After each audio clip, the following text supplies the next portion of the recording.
আমি রাসেল আছি সাথে, আর আমার সাথে আছে মাসুম। এবং শীতের এই সুন্দর রাত্রিতে আপনাদের সবাইকে ওয়েলকাম জানাচ্ছি। আশা করছি সবাই ভালো আছেন এবং আজকের ঘটনাগুলো অনেক এনজয় করবেন, কারণ আজকের ঘটনাগুলো সাজানো হয়েছে একেবারেই অন্যরকম করে। অর্থাৎ একদম নতুন ভাবে আমরা চেষ্টা করেছি ভূত এফএমকে আপনাদের সামনে প্রেজেন্ট করার। ঠিক নতুন ভাবে বললাম এই জন্যই, ঠিক মানে আগের মতোই থাকবে, কিছু কিছু জিনিস আমরা যোগ করার চেষ্টা করেছি। যদি আপনাদের ভালো লাগে তাহলে ডেফিনেটলি আমরা সেগুলো কন্টিনিউ করব।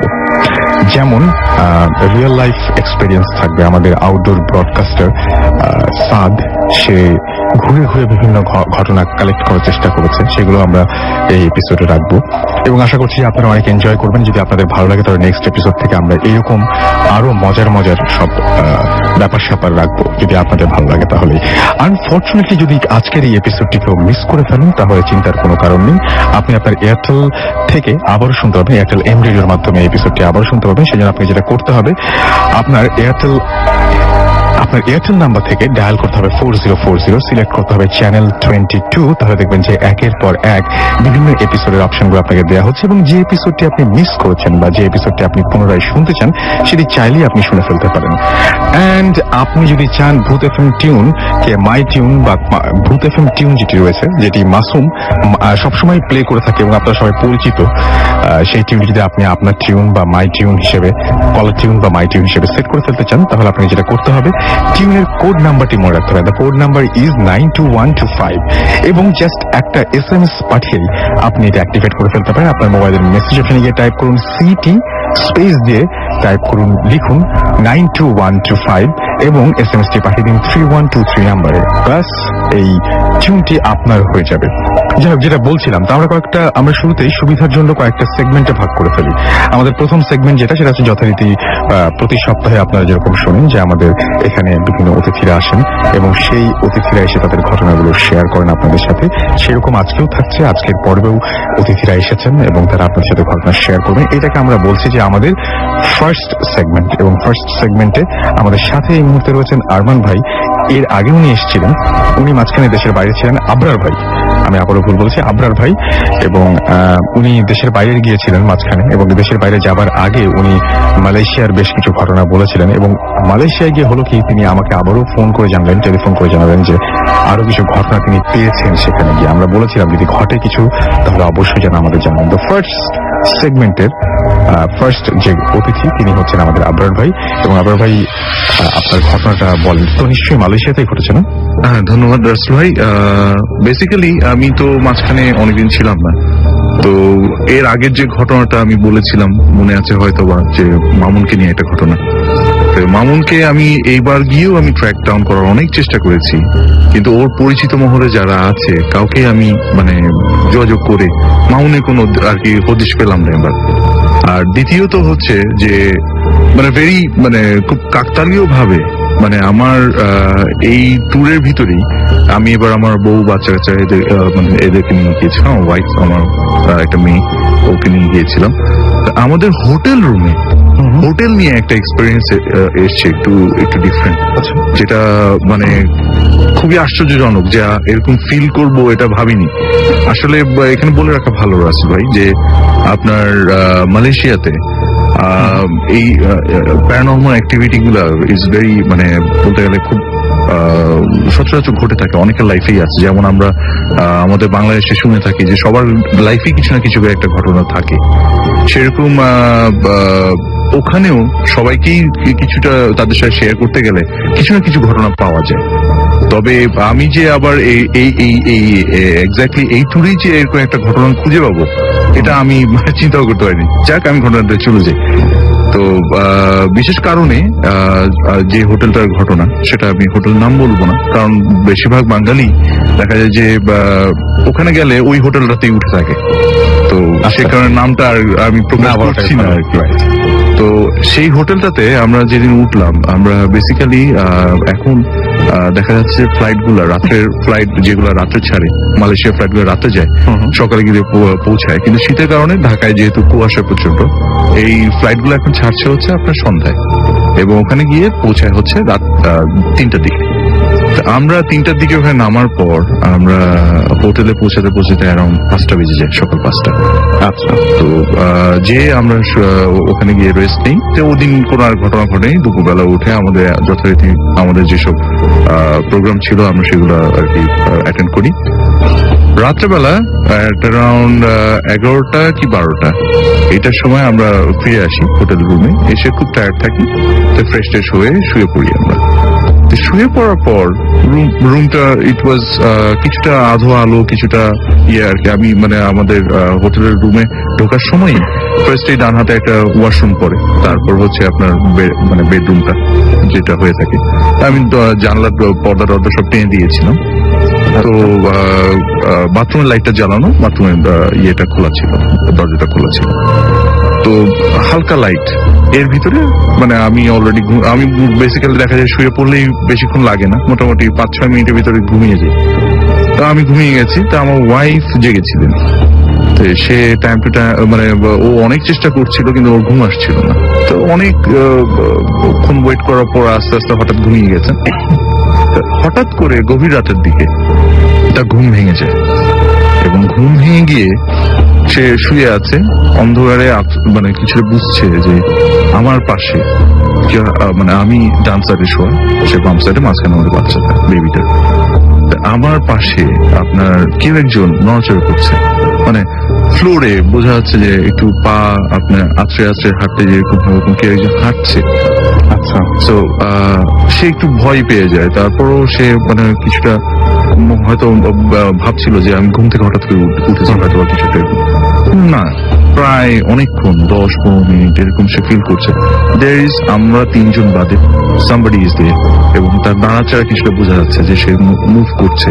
সে হয়তো বা কিছুটা মানে বোঝা যাচ্ছে যে ছায়ার মতো হয়তো বা কিছুটা, কিন্তু অন্ধকারের কারণে অতটা ক্লিয়ার সে বুঝতে পারছে না।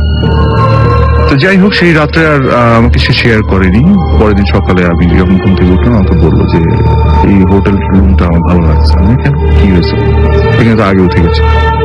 না, এখানে কিছু একটা আমি আসলে এরকম ফিল করছিলাম, আমি আসলে খুব ভয় পাচ্ছিলাম ব্যাপারটা। ধরে এটা মনে ব্যাপার, এটা আসলে ওরকম কিছু। এরপরে সেকেন্ড ডেতে আমরা আর কিছু ফিল করিনি। থার্ড ডেতে আমি রাত্রেবেলা জেগেছিলাম। তো সে সম্ভবত থার্ড ডেতে এখানে ভূত এফএম প্রোগ্রাম চলছিল। সামহাও আমি একটা লিঙ্ক খুঁজে পাই, লিঙ্কটা আমি না বলি, কিন্তু ওই লিঙ্কটা আমি অনলাইন স্ট্রিমিং শুনছিলাম। শুয়ে টুয়ে আমি শুয়ে পড়লাম। শোয়ার পর রুমটা কিন্তু মোটামুটি মানে ভালো আপনার ইয়ে করা ছিল, আপনার ধরেন well temperature was well control, আপনার মোটামুটি ঠান্ডা ছিল বেশ। আমি শুয়ে পড়ার পর আপনার অ্যারাউন্ড 10-15 মিনিট আমার ঘুম আসছে না। ওই দিন আমার ওয়াইফ ঘুমিয়ে গেছে, আমার বাচ্চাও ঘুমিয়ে গেছে, সবাই ঘুম, আমার খালি ঘুম নেই। যেহেতু আমি একটু রাত জেগে মানে এখানকার রাত 2টা শেষ করেছি প্রোগ্রাম আমরা শুনেছি, মানে ওখানে অলরেডি ভোর 4টা বেজে গেছে, সকাল হয়ে গেছে অলমোস্ট, কিন্তু তখনও আলো ফোটেনি। তো ওই সময়টা আমার ঘুম আসছে না, আমার কিন্তু টায়ার্ড হওয়ার কথা, কিন্তু ঘুম আসছে না। আমি মানে হঠাৎ করে দেখলাম রুমটা ঠান্ডা, আমার হঠাৎ গরম লাগছে। এর আগে শুনেছিলাম যে আপনার সুমন ভাইয়ের একটা টেম্পারেচার চেঞ্জ এরকম শুনে, তো তখন আমার একটু ভয় লাগে, এরকম গরম লাগছে কেন। তাই আমি ভাবলাম মেবি আমার প্রেশার হাই কিনা এরকম।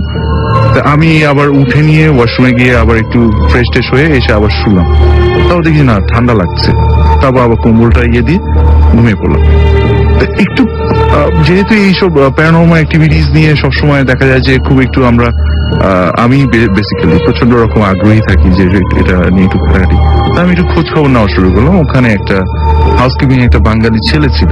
তো অন্য সব মালে চাইনিজেরা আছে, তো এদেরকে তো জিজ্ঞেস করে কোনো কিছু পাবো কিনা সন্দেহ আছে। বাঙালি ছেলেটাকে বললাম যে আপনি কতদিন ধরে আছেন এখানে? বলে আমি প্রায় 3 বছর। এখানে কোনো এরকম কোনো মানে আনইউজুয়াল কিছু আপনি কখনো পেয়েছেন কিনা? সেই ছেলেটা আমাকে বললো যে বেসিক্যালি এরকম আনইউজুয়াল কিছু আমি পাইনি, তবে অনেকেই বলে যে অনেক সমস্যা হয়, কিন্তু সব রুমে না, সব ফ্লোরে না। অ্যান্ড বেসিক্যালি সে যেটা বললো যে এই হোটেলটা প্রায় 20 বছর আগে হয়েছিল কনস্ট্রাকশন। তখন সম্ভবত সে যেটা ইনফরমেশন আমাকে দিল সেটা হচ্ছে তখন 3টা ওয়ার্কার কনস্ট্রাকশন পিরিয়ডে 3টা টাইমে মারা যায়, মানে অ্যাক্সিডেন্টে। তো এই পর্যন্তই, এর বেশি আর সে আমাকে কিছু আর জানাতে পারলো না। তো যাই হোক, তো এটা ইট ওয়াজ এ ডিফারেন্ট এক্সপিরিয়েন্স, কিন্তু তেমন একটা ডিপও না, আবার কিছুটা অনেকটা বলতে গেলে আমাদের যেটা ফিলিংস কাজ করে যে হ্যাঁ দেয়ার ইজ সামথিং। আর আমার ওয়াইফের ব্যাপারটা যেটা, সে খুব মানে জিনিসটা ও কখনো এরকম কিছু এক্সপিরিয়েন্স করেনি, this is the first time. আর থার্ড ডে এর পরে ফোর্থ ডে তে আমি অন্য জায়গায় চলে যাই, যে কারণে আর ফার্দার কিছু আর ওখানে এক্সপিরিয়েন্স করতে পারিনি, আর ডিটেলস কিছু আর ফাইন্ড আউট করতে পারিনি। এই ছিল ঘটনাটা। আপনাকে অনেক ধন্যবাদ। এবং আর সেই সাথে আমরা দেখতে পাচ্ছি SMS আসছে, কিন্তু SMS আজকে আমরা পড়তে চাচ্ছি না, আমরা তার বদলে আমরা ঘটনায় চলে যেতে যাচ্ছি। এবং সেই সাথে একটা ঘটনা জানিয়ে দিই যে প্রত্যেকবারই আমি মানে আমরা যেভাবে ভূত FM করি, আজকের ভূত FMটা সেরকম হচ্ছে না। এবং সেই সাথে আমরা বলেছিলাম যে নতুন কিছু আমরা যোগ করতে চাই, আর সেই যোগ করার প্রেক্ষিতে আপনাদের বলতে চাই যে প্রত্যেকবার ভূত FM শোনার পরে এবার কিছুটা দায়িত্ব আপনাদেরও নিতে হবে। যেমন সারা মাসে যে ঘটনাগুলো আপনারা শুনবেন, সেই ঘটনাগুলোর উপর একটা আপনারা ভোট করতে পারবেন, এবং ভোট করার পরে যে ঘটনাটি বেস্ট আপনাদের কাছে মনে হবে সেই ঘটনাটি আমরা আপনাদেরকে যে কোনো একটা মানে পরের মাসের একটা এপিসোডে আবার সেই ঘটনাটি আপনাদের শোনাবো। এবং সেটা হতে পারে চিঠি, সেটা হতে পারে মেইল, কিন্তু আপনাদের একটা ঘটনা বলতে হবে যে কোন ঘটনাটা সবচাইতে বেশি ভালো লেগেছে। এবং যিনি সবচাইতে ভালো ঘটনা মানে বলবেন তাদেরকে আমরা চেষ্টা করবো পুরস্কৃত করতে। এবং এইবারে যেটা হবে সেটা হচ্ছে, এইবারে এই দায়িত্বটা তাহলে কে পালন করবে? গত মাসে যে ঘটনাগুলো ভালো হয়েছিল সেই ঘটনাগুলো দায়িত্ব কে পালন করবে? এটা মাসুম করবে। এবং গত মাসে আমরা যতগুলো ঘটনা শুনেছি এবং আপনাদের শুনিয়েছি, তার মধ্যে থেকে বেস্ট যে ঘটনাটা মাসুম পছন্দ করবে সেই ঘটনাটা আপনারা এই এপিসোডে একদম সব শেষে শুনতে পারবেন। সেটা পরে আসছি। আপাতত আমরা আবারও ঘটনায় ফিরে যাই। এখন আমাদের সাথে রয়েছেন বাবু ভাই, যিনি গত বছরে সবচেয়ে বেশি আলোচিত এবং সমালোচিত ছিলেন ভূত FM, এবং উনি বলছেন এটা ব্যাপার না, ওনার মেইন ব্যাপার যেটা সেটা হচ্ছে মানুষকে উনি আনন্দ দিতে আসেন। তো উনি আজকেও আমাদের সঙ্গে রয়েছেন, আরো কিছু নতুন অতিথিও আমাদের সঙ্গে রয়েছেন। বাট এখন আরমান ভাইয়ের পরে আমি ইনভাইট করলাম বাবু ভাইকে এবং আবরার ভাই, রাইট, আমি বাবার আরমান ভাই বলছি আগে। তো আবরার ভাইয়ের পরে আমি বাবু ভাইকে বলছি যে তার ঘটনাটা, এবং এই ঘটনাগুলো বাবু ভাই আপনাকে আগেই বলছি। অনেক অনেক ধন্যবাদ আবার আসার জন্য। কোথাকার ঘটনা বলবেন আপনি? চিটাগংয়ের ঘটনা। চিটাগংয়ের ঘটনা। এটা কি কেউ আপনাকে বলেছে? আপনারা বিরাট দায়িত্ব পালন করছেন ভূত FMের জন্য, যে অনেকে আমি দেখি যে এখন মেলে উল্লেখ করে যে আমি আসতে পারবো না, বাট এটা যদি বাবু ভাইকে পাঠিয়ে দেন তাহলে উনি হয়তো আমার সাথে কন্ট্যাক্ট করে হয়তো আমার ঘটনাগুলো যদি ভালো হয় তাহলে হয় কি, মানে এটা আগে তো আমি আমার স্টুডেন্ট বা ফ্রেন্ডস এদের থেকেও নিতাম, রাইট। তো রিসেন্টলি অনেকেই দেখা যাচ্ছে ফেসবুকে নক করছে আমাকে, তো নক করে মানে বলতেছে যে ভাইয়া আমার একটা ঘটনা আছে, হ্যাঁ উড ইউ প্লিজ শেয়ার। তো আমি অনেককে ফার্স্ট আমি প্রেফার করি যে why don't you just come, আপনি নিজে যে ভূত FM পাঠান, যদি আপনার ঘটনা সিলেক্টেড হয় তাহলে ওনারা শেয়ার করবেন, রাইট। তো সেক্ষেত্রে এখন অনেকে বলে যে আমি চিটাগংয়ে থাকি বা আমি খুলনায় থাকি, আমার পক্ষে সম্ভব হচ্ছে না, আমি আপনাকে পাঠাই, আপনি আমার পক্ষ থেকে শেয়ার করেন। তো আমি আবার সেখানে দেখি বাছাই করে ঘটনাটা যদি শেয়ারের মতো মনে হয় আমার কাছে, সেটাই আমি আপনাদের কাছে নিয়ে আসি। আজকে যে ঘটনাটা বলবো এটা হচ্ছে চিটাগংয়ের ঘটনা, চিটাগংয়ের একটা অভিজাত এলাকা, নাম বললাম না স্পেসিফিক। যে ঘটনাটা বলেছে ওর নাম হচ্ছে প্রবাল। ও আমাকে বলেছে প্রবালদের বাসাটা ওখানে ওরা এটা কেনে, যে কোনো একটা আপনার মানুষের কাছ থেকে বাড়িটা কেনে, এটা বেশ অভিজাত এলাকা এবং বেশ বড় একটা বাড়ি। তো বাড়িটা কেনার পর ওরা যখন প্রথমে বাসায় উঠে, তো বাসাটা ওঠার পর খুব সুন্দর লাগে। বাসার সামনে ঢোকার রাস্তার পাশে আপনার দুপাশে সুন্দর মানে ফুলের বাগান আছে, ফুলের বেড। দেন আপনার সোজা গেলে বাসা এবং একটা বাংলো টাইপের বাড়ি আর কি। তো বাড়িটাতে ওঠার পর প্রথম রাত্রে যেটা নাকি প্রবাল নিজে যেটা করে, আপনার ওদের বাসার জানলা দিয়ে ও হঠাৎ দেখে যে ওদের সেই লনটা আর কি, লনের পাশে যে রাস্তাটা আর কি, ফ্লাওয়ার বেডের পাশে, সেটাতে মনে হচ্ছে কি জানি দাঁড়ায় আছে। রাত্রেবেলা ও জানলা দিয়ে আপনার দেখতেছে। তো দেখার পর ও জানলাটা ভালো মতো একটু পরিষ্কার করে, মানে একটু মানে জানলার মধ্যে কুয়াশার মতো ছিল, ঠান্ডা, পরিষ্কার করে ভালো মতন দেখে এখানে অবয়ব যে একটা মেয়ে দাঁড়ায় আছে ওখানে।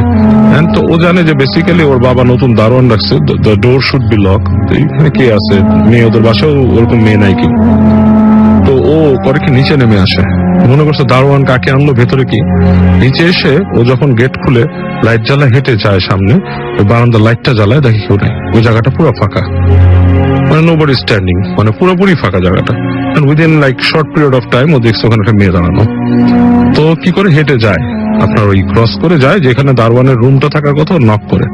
তো দারোয়ান দেখা যায় ঘুম থেকে উঠে আসে, তো খুব চিৎকার করে তার দারোয়ানের সাথে যে আপনাকে বলছি পাহারা দিতে, আপনি এখানে ঘুমায় আছেন কেন রাত্রেবেলা, আমি এখানে একটা মেয়ে দেখছি। তো দারোয়ান তাকে বলতেছে, দারোয়ানটাকে যে রাখছে দারোয়ানটা ওই এলাকারই লোক, ওই কাছাকাছি থাকে। এ বলছে আপনার দেখার দরকার নেই, আপনি যান ঘুমান। এইভাবে কথা বলতেছেন কেন, আপনি দাঁড়ান, আপনি জানেন না, আপনি শুয়ে পড়েন। আর চিনাঙ্গের ভাষা বলতেছে, আপনি যে শুয়ে পড়েন, আপনার দেখার দরকার নেই। তো ও রাগ করছে, আপনার বাবার সাথে আমার কথা হয়েছে। তো আসে, এসে রাগ করে আবার ওই বাসায় আসে, বাসায় পরে দেখে বারান্দার সময় কেউ নাই। তো পরের দিন ওর বাপকে বলে যে দারোয়ানকে বলছিলাম এরকম এরকম, আমি এখানে দেখছেন দাঁড়ানো। দারোয়ান বলতেছে যে আপনার সাথে নাকি কথা হয়েছে, সে আমার সাথে রাগ দেখালো। সে দারোয়ান বাবা বলছে যে বাবা দেখো এখানে আসলে কি ছোটখাটো অনেক কিছু এরকম হয়তো দেখতে পারো তুমি, বাট মানুষ থাকতে পারে, বা এটা আসলে তোমার এত চিন্তা করার দরকার নেই, দারোয়ান টেক কেয়ার করবে, আমার সাথে দারোয়ানের কথা হয়েছে। তো শুনে সে একটু করে যে বাবাও কি রহস্য করতেছে তার সাথে, সামথিং লাইক দ্যাট। এনিওয়ে, তো একদিন রাত্রেবেলা সে এরকম ওই প্রবালি আপনার পানির পিপাসা আসছে, ওর রুম খুলে বের হয়েছে। বের হয়ে ওদের কিচেনটা হাতের বাম দিকে পড়ে, কিচেনটাতে ওর চোখ গেছে, দেখে যে মনে হচ্ছে যে ওই কিচেনে যে ছোট গার্বেজ রাখা থাকে ওইটার মধ্যে একটা মানুষ পুরা, মানে জিনিসটা খুব শির ওঠার মতো ব্যাপার, মানে একটা মহিলার মতো খাটো বেশ উবু হয়ে মুখটা ঢুকায় রাখছে গার্বেজের মধ্যে, রাইট, ট্রাশ ক্যানের মধ্যে মুখ ঢুকায় রাখছে। ও এটা দেখে পুরো শীর্ষে করে উঠছে যে একটা মানুষ আমার বাসায় এরকম ধরেন 3 ফিট বা 3.5 ফিট হাইট একটা মহিলা বোঝা যাচ্ছে, কেউ নাই, ট্রাশ ক্যানের মধ্যে মুখ ঢুকায় রাখার মতো মানে উইয়ার্ড ব্যাপার। তো খুব শিউরে উঠেও দাঁড়ায় গেছে, ফার্স্টে কিছু বলেনি, কিছুক্ষণ তাকায় দেখতেছে অন্ধকারে, আবছা আলো অন্ধকারে দেখতেছে যে কি করতেছে, খসখস খসখস শব্দ হচ্ছে, ট্রাশ ক্যানটা আর কি মুভ করতেছে। তো কি করে আস্তে আস্তে পিছায় এসে নিজের রুমে লাইটটা জ্বালায়। তো লাইটটা জ্বালানো, লাইটের একটা অংশ যে পড়ে ওইখানে, পড়ার পর ও যায় দেখে ওখানে কিছু নাই, বাট ওখানে যে দেখে যে ট্রাশ ক্যান, যেটা ট্রাশ ক্যানের আশেপাশে যে ময়লা কিছু ছড়াছিটা আছে আশেপাশে, মানে ডিমের খোসা টোসা এই ধরনের জিনিস। তো ও খুব ভয় পায়, এটাতে প্রচন্ড ভয় পায়। ভয় পেয়ে ও সরাসরি যায় ওর বাবার রুমে, যে ওর বাবাকে নক করে, নক করে ওর বাপকে বলে যে আমি একটু মাত্র আগে দেখলাম যে এরকম এখানে কে এসে আনতেন। তো ওর বাপ আসে, এসে বলে তুমি ঘুমায় যাও, তোমার দেখার দরকার নাই। ওর বাবা ওই বলে আমি টেক কেয়ার করতেছি। তো মানে জিনিসটা খোলাসা করে না ওর কাছে, এটাতেই ওর খুবই রাগ জিনিসটা। হ্যাঁ, তো তারপর দিন যেটা হয়, ওর ছোট ভাই সে ওই ছাদে গেছিল সন্ধ্যার সময়, হঠাৎ করে চিৎকার করে উঠছে ছাদের থেকে। কি হয়েছে, ও যায় যে বলে যে কি ব্যাপার, দেখে ভাই মানে দাঁড়ায় আছে, চিৎকার করতেছে, কি ব্যাপার। ছেলেটা ছোট, ধরেন 4-5 পড়ে ক্লাসের উপর। বলে আমি দেখলাম যে ওই যে আমাদের যে ছাদের উপরে যে সিঁড়ি ঘরের ছাদটা, সেখানে বেশ মানে এভারেজ মানুষের মতোই লম্বা, কিন্তু মনে হচ্ছে শরীরের ওপরের অংশটা ছোট, পা গুলা চিকন চিকন, ওখানে দাঁড়ায় খিলখিল করে হাসতেছে, দাঁত দাঁত করে, হঠাৎ করে ওর দিকে তাকায়। এরকম একটা মানুষ দেখছি, এবং আমি চিৎকার করার পর আর দেখি না। এইবার সে খুবই চেয়েছে, ওর ভাইরও নিয়ে আসে, সে বাপরে ধরছে যে কি ব্যাপার, এখানে কি এসব কি এটা ভৌতিক ব্যাপার স্যাপার ঘটতেছে, এই বাসাটা কি হন্টেড বাসা। তো বাপ তারপর শেয়ার করছে, ওর মাকেও বলছে, মা কাছে স্বীকার করছে আসলে এখানে কিছু ঘটনা আছে, আমি জানতাম, তো এই কারণে বাসাটা আমি আরো একটু চিপ প্রাইসে পাইছি, হ্যাঁ, যে মানে এইসব ব্যাপারের কারণে। সো বাট এটা কোনো ব্যাপার না, আমি হুজুর আনবো, এটা বন্ধ দিয়ে দিব, এভরিথিং উইল গো ওয়ে। তো তারপরে ওরা এরকম আপনার ওই যে হুজুর টুজুর নিয়ে আসে, এসে ওখানে আপনার একটা বন্ধ টন্ধ দেয়। তো ওখানে বলা হয়েছিল যে ওদের বাসায় নাকি ওই যে তাবিজ কিছু লাগায় দেওয়া, বলছে এই তাবিজ গুলো যেন এখান থেকে না সরায়। থিং ইজ বাট আপনার তারপর কিন্তু আপনার 2-4 বছর পর্যন্ত মোটামুটি কিছু হয় না এই বাসায়। তো এরপর হয় কি, রং করে বাসা একবার, এই রং করার পরেই ওই তাবিজে কোনো একটা ব্যাপার হয়, আবার ওই ছোটখাটো এই যে এইসব জিনিসগুলো ঘটতে থাকে। এর মধ্যে সবচেয়ে ডেঞ্জারাস জিনিস যেটা হয়, যে ওদের বাসা যে একটা ছিল, কাজের মেয়ে ছিল, সেই কাজের মেয়েটাকে আপনার ওই ইসের মধ্যে থেকে এরকম ঘুরায় নিয়ে ইসের মধ্যে ফেলে দেয় আর কি, বারান্দার থেকে এরকম ঘুরে নিয়ে পুরো একদম পুরো লনের মধ্যে ফেলে দেয়। এরকম তার পায়ে ব্যথা ট্যাথা, পায়ে ভেঙে যায় এরকম। এবং ওই রাত্রেবেলা ওদের বাসা সবসময় দেখতো, তখন মানে ওই বেশ উইয়ার্ড, তখন আরো ভয়ঙ্কর রকমের হতো, শব্দ করতো বিশাল, আপনার ওই যে ডাইনিং স্পেসের মধ্যে শব্দ করতো। ফ্রিজ আছে, ফ্রিজের ওই যে আপনার ডিপ ফ্রিজের খুলে ফেলতো, ডালা খুলে ফেলতো। এবং অনেকেই নাকি দেখছে যে ওই ডিপ ফ্রিজের মধ্যে ডালার মধ্যে ওই যে মুখ ঢোকায়, ওই একটা কিছু একটা এরকম মুখ ঢোকায় রাখতো ডিপ ফ্রিজের ডোরের ভিতরে। আচ্ছা, এবং এটা কিন্তু বেশ ভয়ঙ্কর। আপনি যদি মাঝরাতে কেউ হঠাৎ দেখে যে ডিপ ফ্রিজের ঢাকনা খোলা, ওইটার মধ্যে মুখ ঢোকায় রাখছে ট্রাশ ক্যানে, খুব ডেঞ্জারাস জিনিস।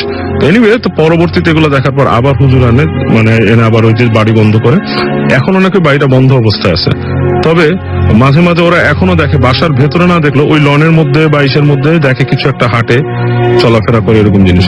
তো ওখানে হুজুরা বলছে আপনাদের এখানে দুষ্ট কিছু জিন এবং খারাপ জিন এখানে আছে যারা এই কাজটা করে।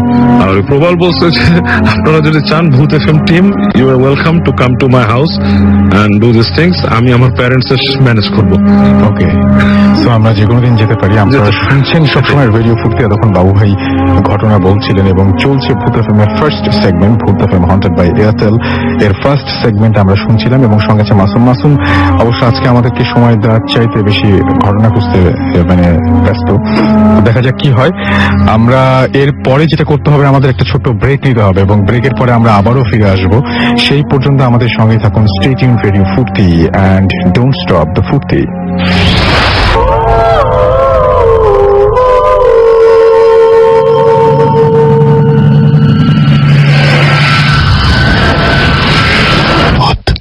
FM haunted by Airtel.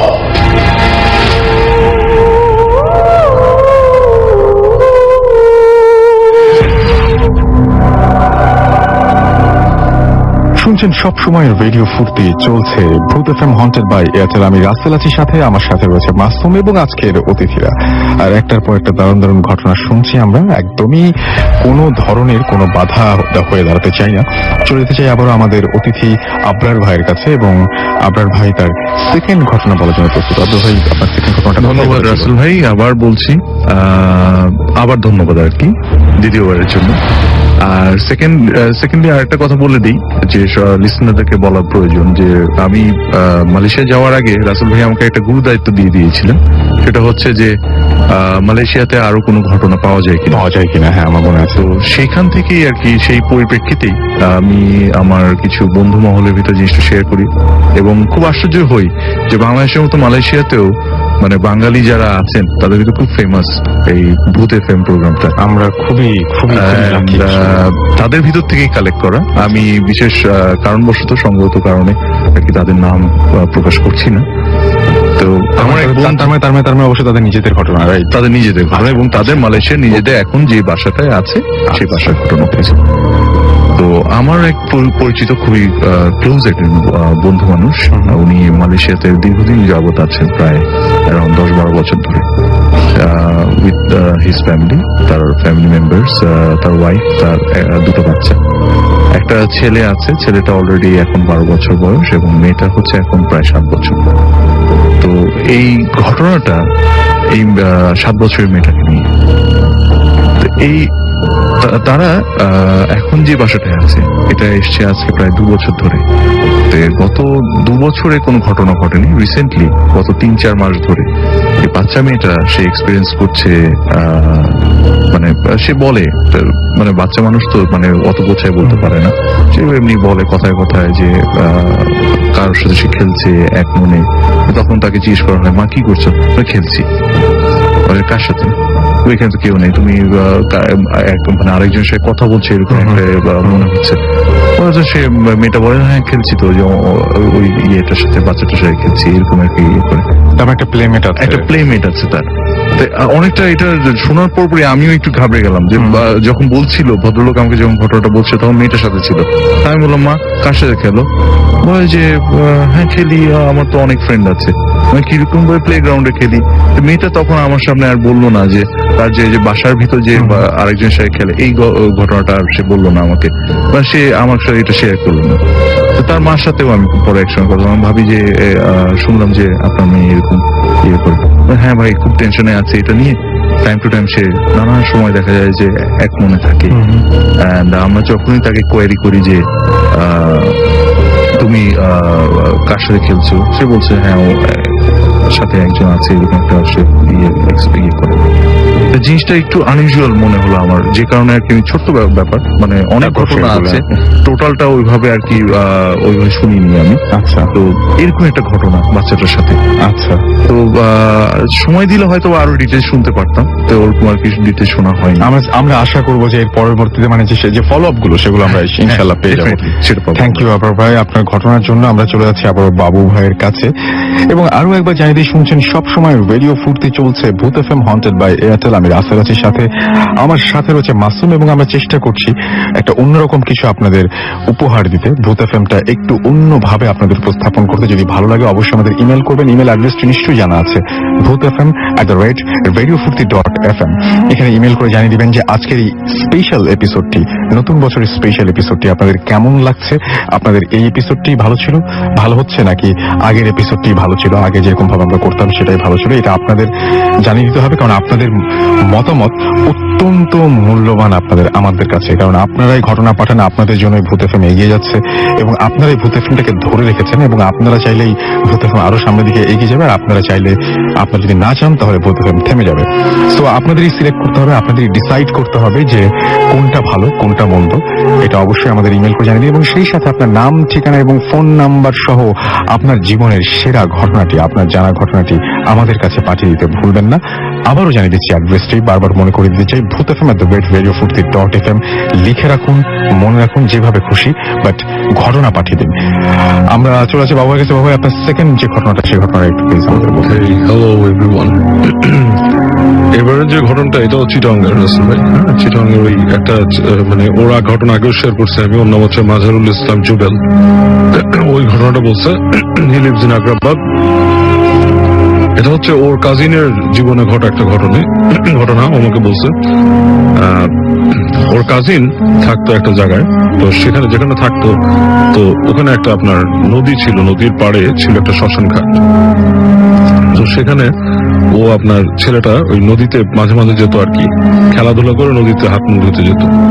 তো একদিন বিকালে ও নদীতে হাত মুখ ধুতে গেছে, তো তার পাশে একটা আম গাছ ছিল নদীতে। সেখানেও দেখে যে একটা সুন্দর আম, খুব সুন্দর একটা আমটা মানে মনে হচ্ছে মানে মানে এক্সট্রাঅর্ডিনারি একটা কালার আমের, মানে আমের মধ্যে পাকা। তো এটা জাস্ট ওর চোখে পড়ে, it got into his eyes, এবং সে এত লাইক করে আমটা, মানে খুব পছন্দ করে, সামথিং লাইক ও একটা মানে মোহর মতো পড়ে যায় আমটা নেওয়ার জন্য। সো ওখানে আরো আম ছিল গাছে, হ্যাঁ আরো আম ছিল, but he got interested that specific আম, মানে ওই নির্দিষ্ট আমটার প্রতি সে আগ্রহ ফিল করে, মানে খুব পছন্দ করে, সামথিং লাইক ও একটা মানে মোহর মতো পড়ে যায় আমটা নেওয়ার জন্য। সো ওখানে আরো আম ছিল গাছে, হ্যাঁ আরো আম ছিল, but he got interested that specific আম, মানে ওই নির্দিষ্ট আমটার প্রতি সে আগ্রহ ফিল করে। তো ওই পর্যায়ে করে আমটা পাড়ার জন্য গাছে ওঠে, এবং ওই আমটা কিন্তু অন্যান্য আমের তুলনায় বেশ ওপরে গাছে। তো গাছে উঠেও একসময় দেখে যে ওর নাগালের বাইরে। তখন সে কি করে, আবার নেমে ইট নিয়ে আসে, ইট মারতে থাকে। ইট মারতে মারতে একটা পয়েন্ট আমটার মধ্যে ইটটা লাগে, এবং আংটা ঠাস করে পড়ে করে কি ওই নদীর, ওই যে নদী বা খাল, যেটা খালের মধ্যে পড়ে আমটা দেখা যাচ্ছে যে মানে ডুবে যাচ্ছে নিচে। তো ও কি করে, খুব সুইফটলি ওখান থেকে নেমে পানিতে নেমে পড়ে, নেমে যে সাতটায় যে ওই আমটাই সে কালেক্ট করে সে উঠে এসে ওই নদীর ওখানে পাড়ে বসে, খালের পাড়ে বসে সে আমটা খায়। ওরা খেয়ে সে হাত মুখ ধুয়ে সে বাসায় আসে। তো বাসায় এসে সে ওই আবার পরে হাত মুখ ধুতে যায় আর কি, ধুতে যে দেখে যে কলের কাছে যে ওর নাক মুখ দিয়ে রক্ত পড়তেছে, গল গল করে রক্ত পড়তেছে। সেই রক্ত দেখে সে ওই কাজের মানুষ সবাই বলে যে কি ব্যাপার, আপনার নাক দিয়ে রক্ত পড়ে গেল। ও কাউকে কিছু বলে না, ও নাকটা চেপে ধরে বাসায় যে বসে থাকে। তো এক পর্যায়ে ব্লিডিংটা সিভিয়ার আকার ধারণ করে। ওর বাবা মা করে কি, লোকাল ডাক্তারের কাছে নিয়ে যায়। সেই ডাক্তার রক্ত বন্ধ করতে পারে না, বিভিন্ন প্রক্রিয়ায় সেখান থেকে হাসপাতালে যায়, সেটাও হয় না। তো একসময় তাকে ঢাকায় নিয়ে আসা হয় এই মানে রক্ত বন্ধ করার জন্য, মানে হচ্ছে না, ওই এলাকার পুরা গ্রাম বা ওখানকার যে সিটি টাউন ওখানে কোথাও হচ্ছে না, ঢাকায় আনা হয়। ঢাকা একটা ভালো হাসপাতালে রাখা হয়। সেখানকার ডাক্তারও ফর সাম রিজন যত ট্রিটমেন্ট করে সম্ভব ওর রক্ত বন্ধ করতে পারতেছে না। গেজ দিয়ে হয়তো অফ করে রাখে, বাট স্টিল ওটা সরানোর সাথে সাথে আবার ব্লিডিং হয়।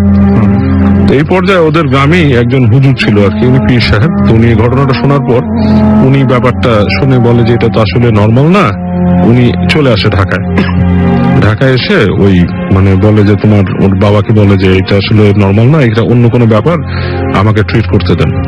তো ডাক্তার এই ঘটনাটা শুনে ডাক্তার বলে কি যে পীর সাহেবকে বলে আপনি ফাইজলামি করেন, মেডিকেলে কাজ হচ্ছে না, আপনি এটা ঠিক করবেন, হ্যাঁ আপনি যদি এটা না করতে পারেন আপনাকে আমরা এখান থেকে বের করে দিব, এই সব অপমান করবো। তো পীর সাহেব কোনো কথা না বলে উনি বলে আপনারা আমাকে একটু সময় দেন, আপনারা বাইরে যান রুমের। তো সবাই বাইরে যখন যায়, এই সময় একজন মানে দাঁড়ায় ছিল গেটের কাছে। তো পীর সাহেব ওই ছেলেটার কাছে যাওয়ার সাথে সাথে ছেলেটা তাকে সম্মান করতো, কিন্তু সামনে সে তাকে দেখে বলে তুই কেন আসছিস আমার কাছে, তুই এখানে আসছিস কেন, তুই করে বলে।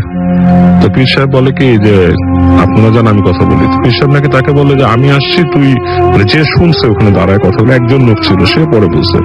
পীর সাহেব বললো যে আমি আসছি, যে তুই এই ছেলেটাকে কষ্ট দিচ্ছিস কেন, মানে মানে তোর মানে তুই এই ছেলেটাকে মেরে ফেলার চিন্তা করছিস? তখন বলছে হ্যাঁ মেরে ফেলার চিন্তা করছি। আমি ওইখানে ছিলাম, আমি গাছের মধ্যে বসেছিলাম, সে আমাকে ইট মারছে, ইট মেরে আমার আমটা খাইছে ওখানে। হ্যাঁ ওই আম ওই যে বোন যেটা বলে যে খুব সুন্দর এবং হ্যাঁ, হ্যাঁ। অন্যরকম ধরনের ওইটা আসলে ছিল একটা জিন। আচ্ছা ওই জিনটা ওখানে বসেছিল।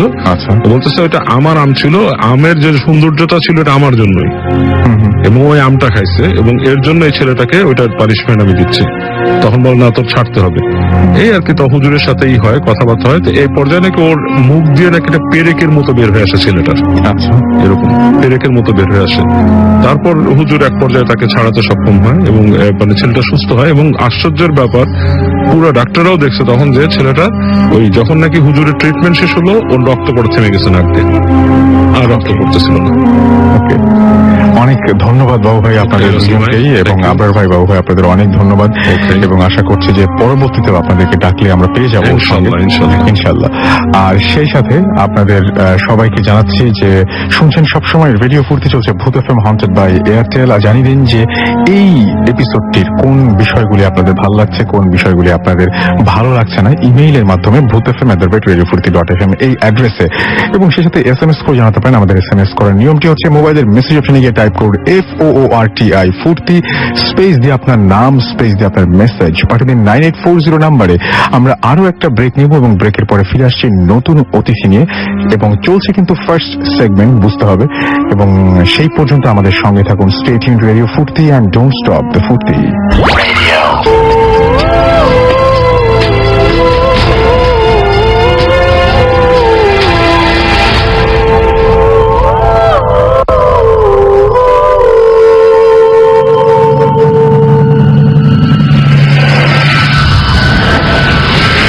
Bhut FM.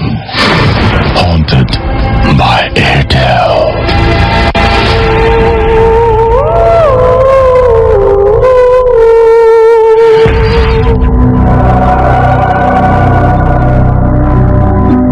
শুনছেন সব সময় রেডিও ফুর্তি, আর আমি রাসেল আছি, আমি আপনাদের সাথে আছি রাসেল, এবং আমার সাথে রয়েছে মাসুম। এবং ব্রেকের পরে আবারও ফিরে এলাম ভূত এফএম হন্টেড বাই এয়ারটেল নিয়ে।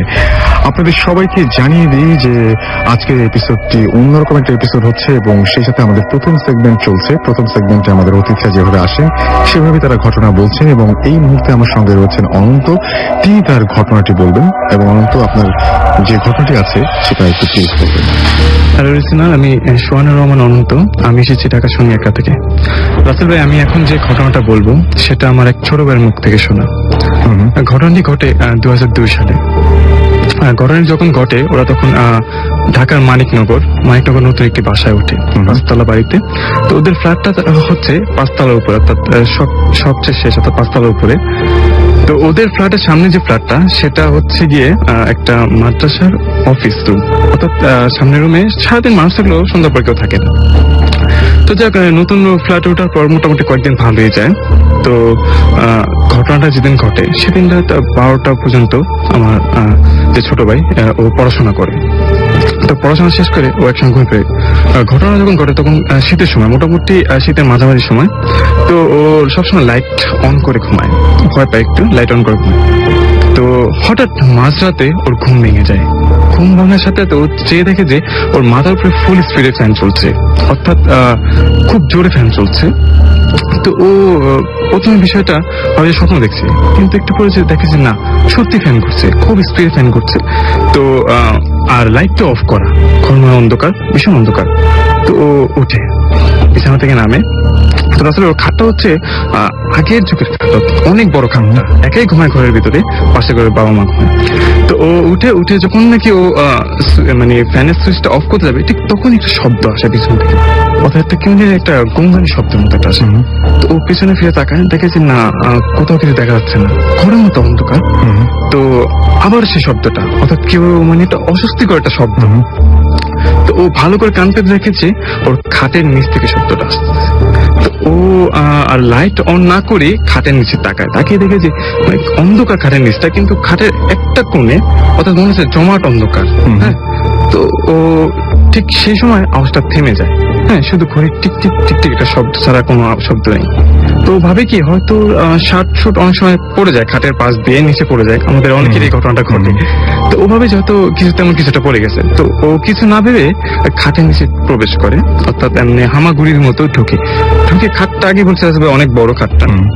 তো কিছুটা সামনে গিয়ে যখন খাটের মান হয়ে যায় তখনই ওর চোখে পড়ে যায় আসলে ও যা ভেবেছে তা না, সেখানে অন্ধকার মধ্যে কেউ একজন বসে আছে। অর্থাৎ খুবই ক্ষুদে লোকটা, মানুষ আকৃতি, খুব ক্ষুদে, কিছু একটা বসে আছে, সারা শরীর লোমস্য, লোমে ঢাকা।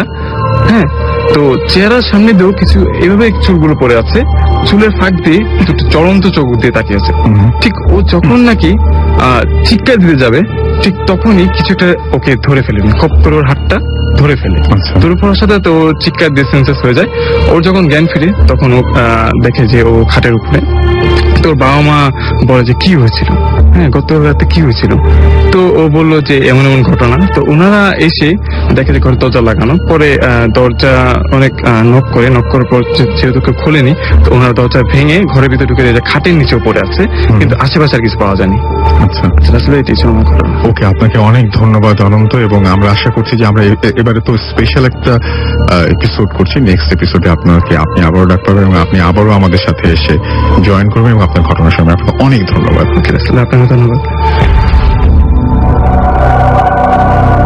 শুনছেন সবসময় রেডিও ফুর্তি, চলছে ভূত এফএম হন্টেড বাই এয়ারটেল। আমার সাথে রয়েছে মাসুম এবং আমি রাসেল আছি আপনাদের সাথে, আর সেই সাথে রয়েছে আমাদের আজকের অতিথিরা। তো এই মুহূর্তে আরো একজন নতুন অতিথি আমাদের সাথে জয়েন করেছেন। আপনার নামটা বলবেন এবং কোথা থেকে এসেছেন প্লিজ একটু বলবেন সবাইকে। হ্যালো লিসেনার্স, আমি সিফাত জাবের আহমেদ, মোহাম্মদপুর থেকে। ওকে, আপনার ঘটনাটা। আচ্ছা, আমি ঘটনায় চলে যাই। এই ঘটনাটা হচ্ছে আমাদের গ্রামের। আসলে এখন আমাদের গ্রামে একজন লোক ছিলেন আর কি, উনি আগে আর কি পুলিশে ছিলেন। এখন একদিন এক চোর তার বাসায় আর কি চুরি করতে গিয়ে ধরা পড়ার পরে উনি ধরে ফেলেন। ধরে আর কি তাকে আরো লোকজনের সাথে মিলে আর কি গণপিটুনিতে আর কি তাকে একটা পর্যায়ে আর কি চোরটা মারা যায়। এখন তার চোরটা যখন মারা যায় আর কি, তার জানাজার সময় তার আর কি পরিবার ছাড়া আর কেউ ছিল না তার জানাজা পড়ার জন্য, গ্রামবাসীর কেউ যায়নি আর কি সেখানে। পরে এখন ঘটনা তারপরে আর কি মোটামুটি তেমন কিছু হয়নি। একটা আর কি তার কয়েকদিন পর থেকে হলো আসল ঘটনা শুরু হয়।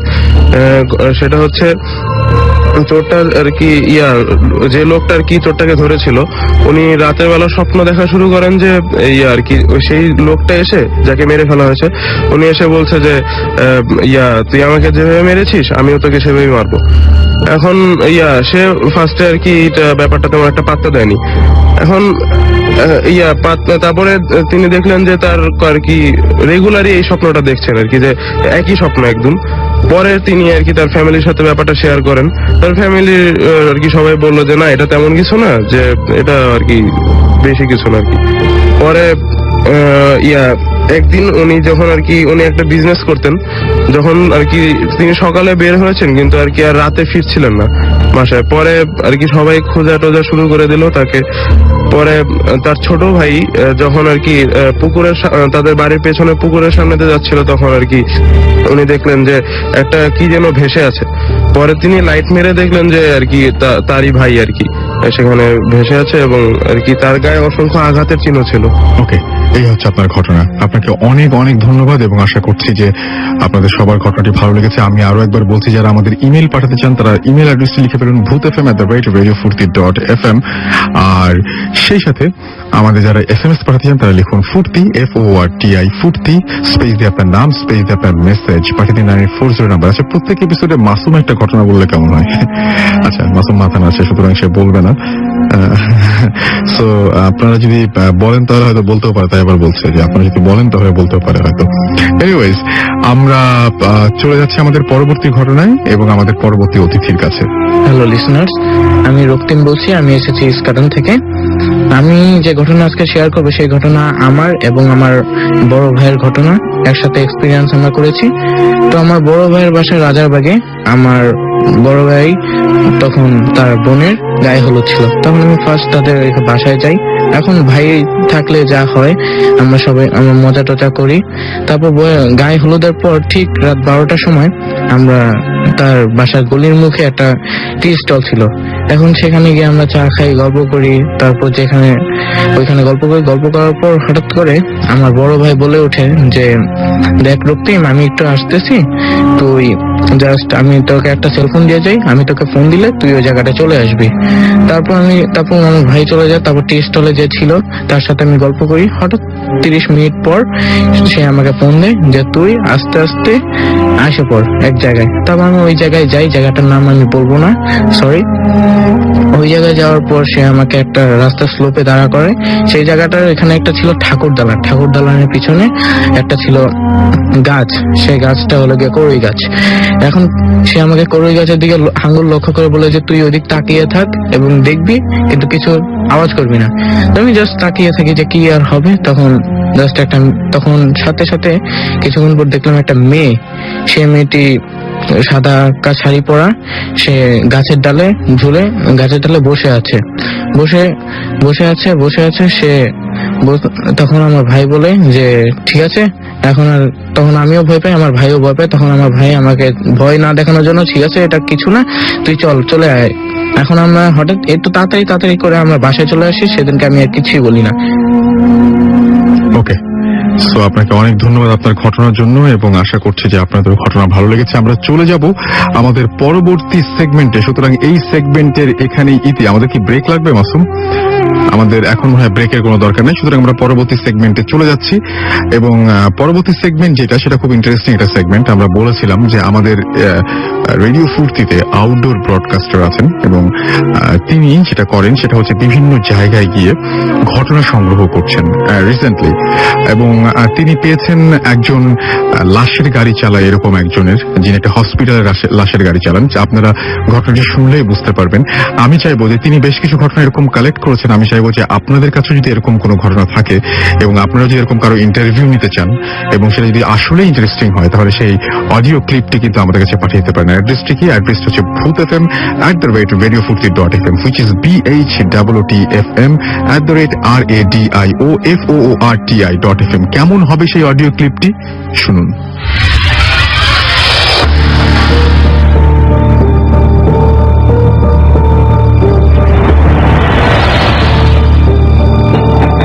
আমার নাম জলিল, আমি অ্যাম্বুলেন্স চালাই। আমি তখন আমার এক চাচাতো ভাই, তো উনি হলো অ্যাম্বুলেন্স চালাইতো, তো আমি শিকার লেগে তার সাথে ঢাকায় থাকতে গিয়ে তার কাছে শিখতেও গেছিলাম। সে সাথে সাথে রাখতো আমারে, আমি অ্যাম্বুলেন্স ধীরে ধীরে দিতাম, পরিষ্কার রাখতাম, পাহারা দিতাম, আর তার সাথে কোন জায়গায় যাইতাম। যে তত্ত্বাবধায়ক সরকার ছিল যখন, তখনকার সময়ের ঘটনা আর কি। এদিন রাত্রে হঠাৎ 11:30 সময় আমি গাড়ি মুছতেছি, তো তখন হঠাৎ করে এক লোক আইলো তাড়াহুড়া করে, যে আমাদের একটু রোগী আছে, একটু সিলেট লিয়ে যেতে হইব। রোগী মানে হচ্ছে লাশ আর কি, সুইসাইড কেস। তো আমি বললাম ভাড়াটা ফুরাইলাম, করলো যাইব। তো রোগীর এই লাশের সাথে 2জন লোক ছিল, একজন আবার সিলেট যায়নি, সে ঢাকায় থেকে গেছে, সে ঢাকায় থাকে, সে মনে হয় দুঃসম্পর্কে আত্মীয় হইব আর কি। গাড়িতে তুলে দিচ্ছে, তো তখন আমি নতুন আর কি, রাতের বেলা লাশ নিয়ে যাওয়ার অভিজ্ঞতা নাই, একটু আবার সুইসাইড কেস, একটু ডর লাগছিল আর কি। রওনা হলাম রাত্রে প্রায় 11:30-12টার দিকে রওনা হয়েছে ঢাকা থেকে। ব্রাহ্মণবাড়িয়া বিশ্ব রোডটা পার হয়ে গেছি। এখানে বিশ্ব রোডটা পার হওয়ার পরে মাধবপুর যাওয়ার আগে একটা ছোট বাজারের মতো, ইসলামপুর নাকি যেন এরকম কোন একটা জায়গা। তো এখানে একটা চাষটনের পাশে দাঁড়াইছে হচ্ছে আমার ড্রাইভার, চা খাবে, ঘুম পেতেছে, চা খাবো, চা খেতে যাবো। তো ড্রাইভার নামছে, তখন তো নামতে গিয়ে আমি একটু বাই মোড় না নামতে গেছি, গাড়ি কিন্তু দাঁড়াই দিচ্ছে, নড়তেছে না। কিন্তু আমি হঠাৎ করে দেখলাম যে লাশটা নড়াচড়া করতেছে, গাড়ি ঝাঁকুনিও খাইতেছে না, দাঁড়াই দিচ্ছে, লাশ নড়তেছে কে নিয়ে বুঝলাম না। আবার রোগীর আত্মীয় যে নাড়াবে কোনোভাবে সেটাও সম্ভব না, সেই লোক নিজেই আর কি, সে ঘুম তার ঝিমাইতেছে, একদম চোখ বন্ধ তার। এখন আমি তো আসলে ডরাইছি, আমি তাড়াতাড়ি নেমে গেছি। আমি চোখের ভুল এরকম একটা সান্ত্বনা দেওয়ার চেষ্টা করতেছি, কিন্তু আসলে আমার স্পষ্টই মনে হচ্ছে জীবন্ত মানুষের মতো হাত পা নাড়াইছে, মানে শিওর। তো আমার আর কি এটা আমার মনের ভুল হতে পারে, কিন্তু এটা যাই হোক আমি তখন থেকেই ভয়ে পড়ে গেছি আর কি, এক ধরনের মানে আতঙ্ক। তার মধ্যে আমি কোনোদিন সুইসাইডাল কেস নিয়ে একটা লাশ, সেই লাশটা রাতের বেলা একটা গাড়ি যাইতেছে, সেই গাড়িতে আমি বসা, লাশ নিয়ে তো কত সময় কত কিছু শুনছি, একটু ডর তো লেগে আর একটু বেশিও আর কি।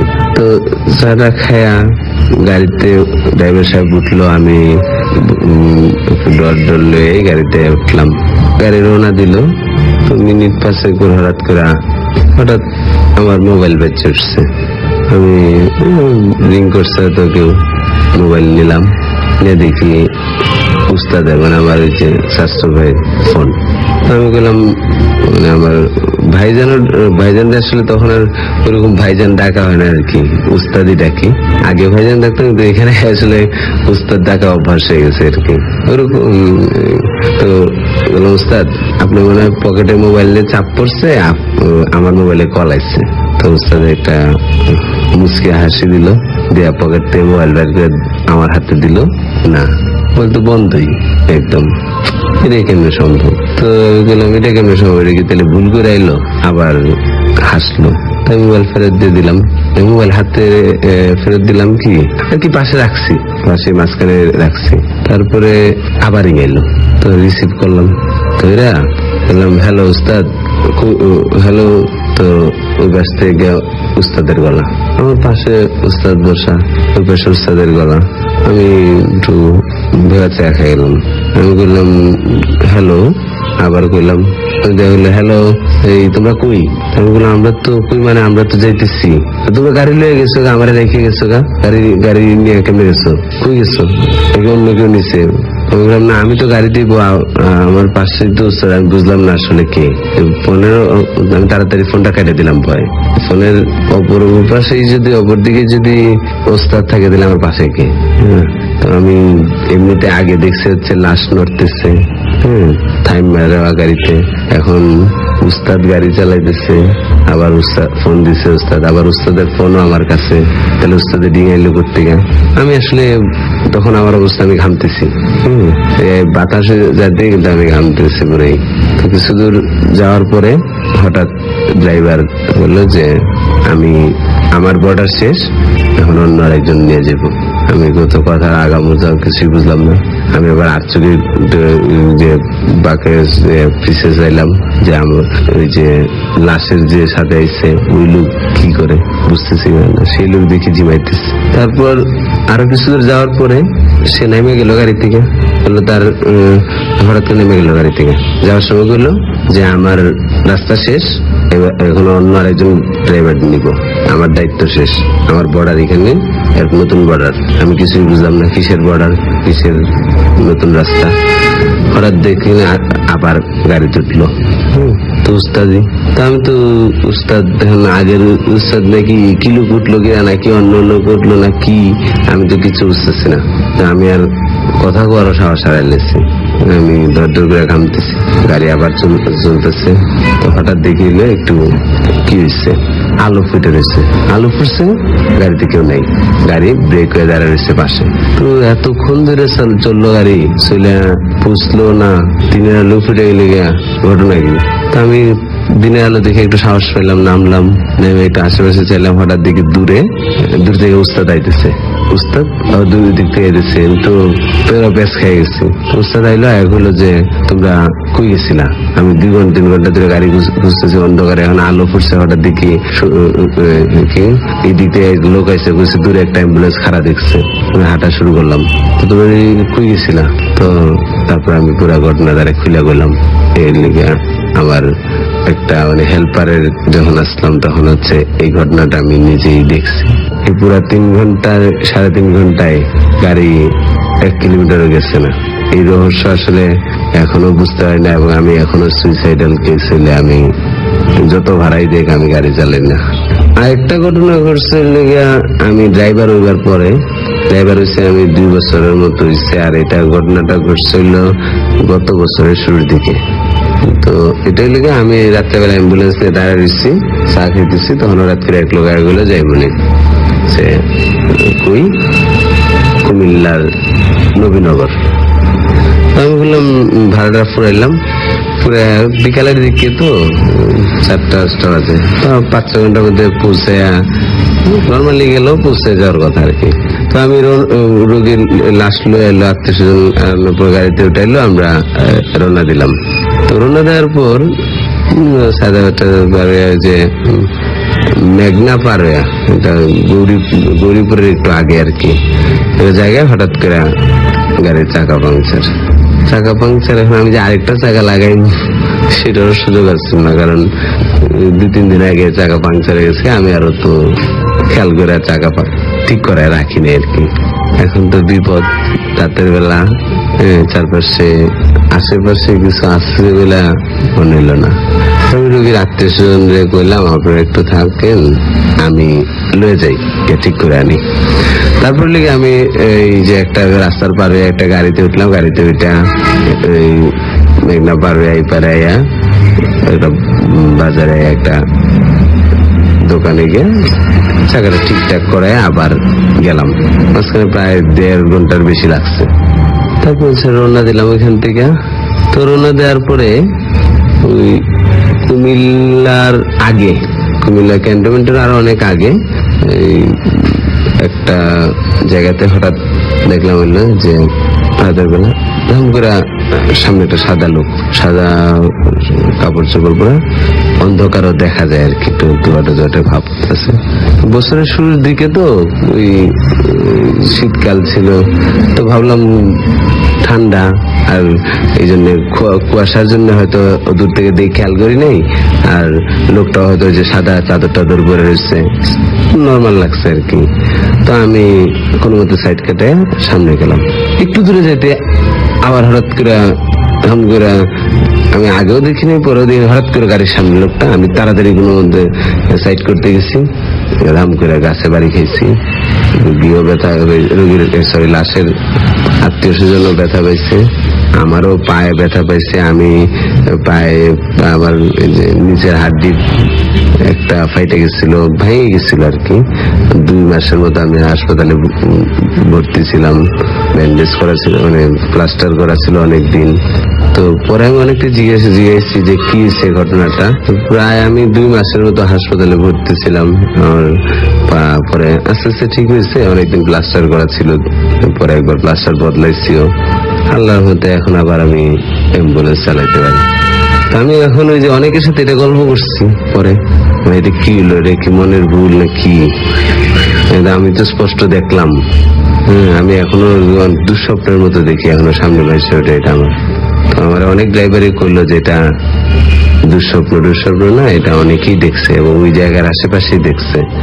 এবং শুধু যে লাশ নিতে গিয়ে তা না, এটা অনেকেই আছে যে এরকম বড় গাড়ি চালায় বা ট্রাক চালায়, এরাও দেখছে। এবার ট্রাকটা চালাবে অনেক দেখছে, যারা রাত্রে ট্রাক ড্রাইভার, যারা বেশি রাত্রে চালাচ্ছে, তাদের এই সমস্যাটা অনেকবার হয়েছে প্রায়, যে এটা নাকি এই জায়গার আশেপাশে এতবার হয়েছে যেটা আসলে সব ড্রাইভারই মোটামুটি অনেক একটা গুজবের মতো ছড়াই রয়েছে আর কি। আমি এখন আর কি, আল্লাহ না করুক, আল্লাহ যেন আমার ওই দিকটা না পাঠায় ভাই। আমি যে ভয়টা পাইছি বা যে জীবনে যে ঘটনাটা ঘটছে, যে বড় কিছু হইতে পারতাম, মরতে পারতাম, লাশের সাথে নিজেকে আরো 2-4 জন আত্মীয় মরতে পারতাম। আল্লাহ বাঁচাইছে, যে কেউ মরে নেই। চলছে সবাই, চলছে সাথে রেডিও ফুটে, সকাল দুপুর সন্ধ্যা রাতে।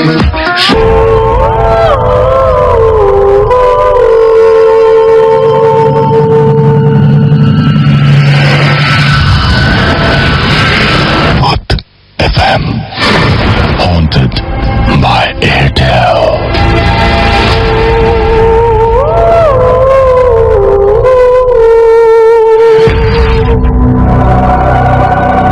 শুনছেন সবসময় রেডিও ফুর্তি, চলছে ভূত এফএম হন্টেড বাই এয়ারটেল। আমি রাসেল আছি, সাথে আমার সাথে রয়েছে মাসুম এবং আজকের অতিথিরা। যদিও অতিথিদের যে সেগমেন্ট, সেই সেগমেন্ট অলরেডি আমরা শেষ করে ফেলেছি এবং একটু আগে আমরা একটা অডিও ক্লিপ শুনলাম, যেখানে আমরা জানলাম একজনের রিয়েল লাইফ এক্সপেরিয়েন্স। এবং আপনারা নিশ্চয়ই এরকম মানুষদের চেনেন বা আপনাদের চারপাশে এরকম ধরনের মানুষজন আছেন, বিচরণ করছেন, তাদের কাছে আপনারা যান এবং আমাদের জন্য ঘটনা কালেক্ট করেন। আমরা খুব খুশি হব যদি এটা আপনি করেন। এবং আমাদের কাছে ঘটনাগুলো পাঠিয়ে দিন, বা আপনি ইমেল করে জানান যে আপনার কাছে এরকম ঘটনা আছে এবং আপনি সেই ঘটনাগুলো পাঠাতে চান। আর আপনি সরাসরি আমাদের সাথে কথাও বলতে পারেন এবং কথা বলে সেই ঘটনাগুলো শেয়ার করতে পারেন আমাদের সাথে। যাই হোক, এবং আমরা চাচ্ছিলাম যে বিভিন্ন নানা পেশাজীবী মানুষের রাতের বেলা, যেমন একজন সিকিউরিটি গার্ড, তিনি সবাই ঘুমিয়ে যায়, তিনি জেগে থাকেন এবং রাতের বেলা হয়তো তাকে অনেক কিছু এক্সপেরিয়েন্স করতে হয়, অন্যরকম একটা এক্সপেরিয়েন্স আমাদের যেতে হয়। একজন যিনি লাশ কাটেন, তাকে হয়তো অনেক ধরনের অনেক ধরনের এক্সপেরিয়েন্স করতে হয়, এবং এই সমস্ত মানুষগুলো কিন্তু আপনার এলাকায় খুঁজে পাওয়া কঠিন কোনো ব্যাপার না। তো আপনি যদি চান যে আপনার এলাকায় আপনার পরিচিত এরকম কেউ আছেন এবং সেই ঘটনা আপনি ছড়িয়ে দিতে চান পুরো বাংলাদেশ বা পুরো পৃথিবীতে, তাহলে আপনি অবশ্যই অবশ্যই অবশ্যই তার ঘটনাটি কালেক্ট করে পাঠিয়ে দিন আমাদের কাছে। আজকের এই স্পেশাল এপিসোডটিতে থার্ড সেগমেন্টে যাওয়ার আগে বলতে চাই, যদি আনফরচুনেটলি কেউ আমাদের এই এপিসোডটি মিস করে ফেলেন, তাহলে কি করবেন? একেবারেই চিন্তার কোনো কারণ নেই। আপনাকে যেটা করতে হবে, আপনাকে এয়ারটেল এম রেডিওর সাহায্য নিতে হবে এবং আপনার এয়ারটেল নাম্বার থেকে ডায়াল করতে হবে 4040, সিলেক্ট করতে হবে চ্যানেল 22। দেখবেন যে একের পর এক বিভিন্ন এপিসোডের অপশন আপনাকে দেওয়া হচ্ছে। যে এপিসোডটি আপনি মিস করেছেন বা যে এপিসোডটি আপনি পুনরায় শুনতে চান, সেটা আপনি চাইলেই সেখান থেকে শুনতে পারবেন। And now listeners can get the Booth FM tune as their caller tunes, my tunes from Airtel. Booth FM tune code is 92125 and you can activate it by sending a SMS, type CT space 92125 and send it to 3123. That's হয়ে যাবে টিউনটি আপনার। শীতের এই চমৎকার রাত্রিতে আশা করছি ভূত FM জমে উঠেছে এবং আপনাদের SMS গুলো তাই বলছে। এবং আপনারা যদি আমাদের SMS পাঠাতে চান, তাহলে কি করতে হবে? মোবাইলের মেসেজ অপশনে গিয়ে টাইপ করুন ফুর্তি, তারপরে স্পেস দিয়ে আপনার নাম, স্পেস দিয়ে আপনার মেসেজ পাঠিয়ে দিন 9840 নাম্বার। যদি বলেন যে কেন SMS পড়ছি না, আছে কিন্তু SMS ম্যাক্সিমামই হবে ফিডব্যাক, যে এই এপিসোডটি আপনাদের কাছে কেমন লাগছে এবং কি করলে আরো ভালো হয়। আমরা সযত্নে সেগুলো দেখে দেবো, নিজেরা ডিসকাস করব এবং তারপরে আপনাদের কাছে আবারও ফিরে আসবো। যাই হোক, এখন আমাদের যে থার্ড সেগমেন্ট, সেই সেগমেন্টে আমরা প্রবেশ করছি এবং সেইখানে রয়েছে চিঠি, এবং সেই চিঠিগুলো পড়বো। আমাদের লিসনাররা যে সমস্ত চিঠিগুলো পাঠিয়েছেন, অনেকেই হয়তো স্টুডিওতে আসতে চান, অনেকেই হয়তো স্টুডিওতে এসে ঘটনা বলতে চান, আমাদেরকে শোনাতে চান, কিন্তু আসতে পারেন না নানা সমস্যার কারণে। যদি আমরা চাই যে আপনারা সবাই স্টুডিওতে আসেন, স্টুডিওতে আসলে আমরা সবচেয়ে বেশি খুশি হই। তারপর যদি এরকম কেউ মিস করে ফেলেন, তাহলে আপনার ঘটনাটি আমাদের কাছে লিখে পাঠান, আমরা চেষ্টা করব সেই ঘটনাটি আপনাদের কাছে পৌঁছে দিতে। যিনি লিখছেন তার ভাষাতেই বলছি। হ্যালো রাসেল ভাইয়া, কেমন আছেন? এই প্রশ্নটি আপনার ক্ষেত্রে একেবারেই অবান্তর, কারণ আমি জানি আপনি সবসময় ভালোর দলে। ওকে, এবারে ঘটনায় আসি। আমাদের গ্রামে গড়ের রাস্তা নামে একটি রাস্তা আছে। নদী গর্ভে অর্ধেক রাস্তা বিলীন হলেও বাকি অর্ধেক রাস্তা দিয়ে সেনের খামার স্কুল ও স্কুল সংলগ্ন বাজার যেতে হয় পথচারীদের। এই রাস্তাটির একদিকে বিস্তীর্ণ বাঁশের ঘন জঙ্গল ও অপর দিকে কিছু বাড়ি রয়েছে। এই জঙ্গল দিয়ে রাতে তো নয়ই, বরং দিনের বেলাও একাকী কেউ যাওয়ার সাহস পেত না। বলে রাখা ভালো যে কিছুদিন আগে রশিদা নামে একটি মেয়ে কোনো এক কারণবশত আত্মহত্যা করে। অন্য জায়গায় জমি না থাকায় তাকে ওই রাস্তার ধারেই দাফন করা হয়। আর এরপর থেকেই জায়গাটি ভয়াবহ হয়ে ওঠে। যাই হোক, জামাল ভাই, যার একটি চায়ের দোকান, যার একটি দোকান রয়েছে ওই রাস্তার একদম শেষের দিকে, প্রতিদিনের মতো রাত 10টা-11টার দিকে দোকান বন্ধ করে ওই রাস্তা দিয়ে কবর পার হয়ে বাড়ি যেতেন। খুব বেশি সাহসী বিধায় তিনি এসব ভূত প্রেত বিশ্বাস করতেন না। প্রতিদিনের মতো তিনি দোকান বন্ধ করে বাড়ি যাচ্ছিলেন, কিন্তু কবরের পাশে আসা মাত্র তিনি যা দেখলেন তা দেখার জন্য তিনি কখনোই প্রস্তুত ছিলেন না। তিনি দেখলেন কবরের পাশে কে যেন বসে কাঁদছে। তিনি সামনে এগিয়ে গিয়ে বললেন, কে রে তুই? এরপর একটি মেয়ে মাথা তুলে উত্তর দিলেন, আমি রশিদা। জামাল ভাই ভয় পেয়ে গেলেন, কিন্তু কিছুক্ষণ থ হয়ে তাকিয়ে থাকার পর সত্যিই চিনে ফেললেন মৃত রশিদাকে। এরপর যা হলো, তিনি আর কিছু না বলে বাড়ির দিকে হাঁটতে লাগলেন। কিন্তু বেশ কিছুক্ষণ হাঁটার পর তিনি নিজেকে আবিষ্কার করলেন নদীর তীরে। ভাগ্যিস নদীতে মাছ ধরতে আসা জেলেদের টর্চের আলোতে নিজেকে ফিরে পান এবং নিজেকে নতুন ভাবে আবিষ্কার করেন। রাসেল ভাইয়া, তিনি যে জায়গাটিতে এসেছিলেন সেই জায়গায় আসতে স্বাভাবিকভাবে কমপক্ষে 2-3 ঘন্টা লাগতো। যা হোক, সেদিনেই ছিল শুরু। এরপর থেকেই কিছু না কিছু ঘটেই চলেছে এই জায়গাটিতে। গত বছর ফসল কাটার মৌসুমে আমাদের পাশের বাড়িতে দুজন দিনমজুর কাজ করছিলেন। বর্ষার পানি হঠাৎ করেই বাড়তে পারে এবং ফসল ডুবে যেতে পারে, এই শঙ্কায় বাড়িওয়ালা রাতেই সব ফসল কেটে আনার জন্য ওদেরকে বলেন। বাড়তি টাকার বিনিময়ে ওই দুইজন এতে রাজি হন। সব কাজ শেষ করে মালিকের কাছে টাকা নিয়ে আনুমানিক রাত 10টার সময় বাড়ি ফিরছিলেন তারা। এবং বলে রাখা ভালো যে গ্রামের রাস্তা 10টা মানে লোকশূন্য স্তব্ধ রাত, তাতে আবার ওই রাস্তা। যা হোক, বাড়তি টাকা সহ মনের আনন্দে যখন তারা ওই কবরের সামনে আসলেন, তখনই ঘটল এক আজব ঘটনা। তারা দেখলেন সাদা পোশাক পরিহিত একটি মেয়ে কবরে উঠে তাদের সামনে এসে দাঁড়ালো, পথ অবরুদ্ধ করলো এবং 2 হাত দিয়ে ডাকতে লাগলো তার সাথে কবরে যাবার জন্য। ওই লোক দুটি কিছু বলতে চাইলেন, কিন্তু মুখ দিয়ে কোনো শব্দ বের হলো না। কিন্তু এদিকে মেয়েটির ডাকে সাড়া না দেয়ায় চোখ বড় বড় করে ওদের কাছে আসতে লাগলো মেয়েটি। এরপর 11টার দিকে চিৎকার চেঁচামেচি শুনলে আমিও আমার ছোট ভাই অন্তর সহ সেখানে যাই এবং অনেক লোকের ভিড় দেখি। ভিড়ের মধ্যমণি হয়ে মাদুরের উপর শুয়ে আছে ওই 2 লোক, যাদের মাথায় কেউ পানি দিচ্ছে, কেউ বা বাতাস করছে হাত পাখা দিয়ে। রাসেল ভাইয়া, এই ছিল আমাদের গ্রামে ঘটে যাওয়া একটা সত্য ঘটনা। ভালো লাগলে পড়ে শোনাবেন।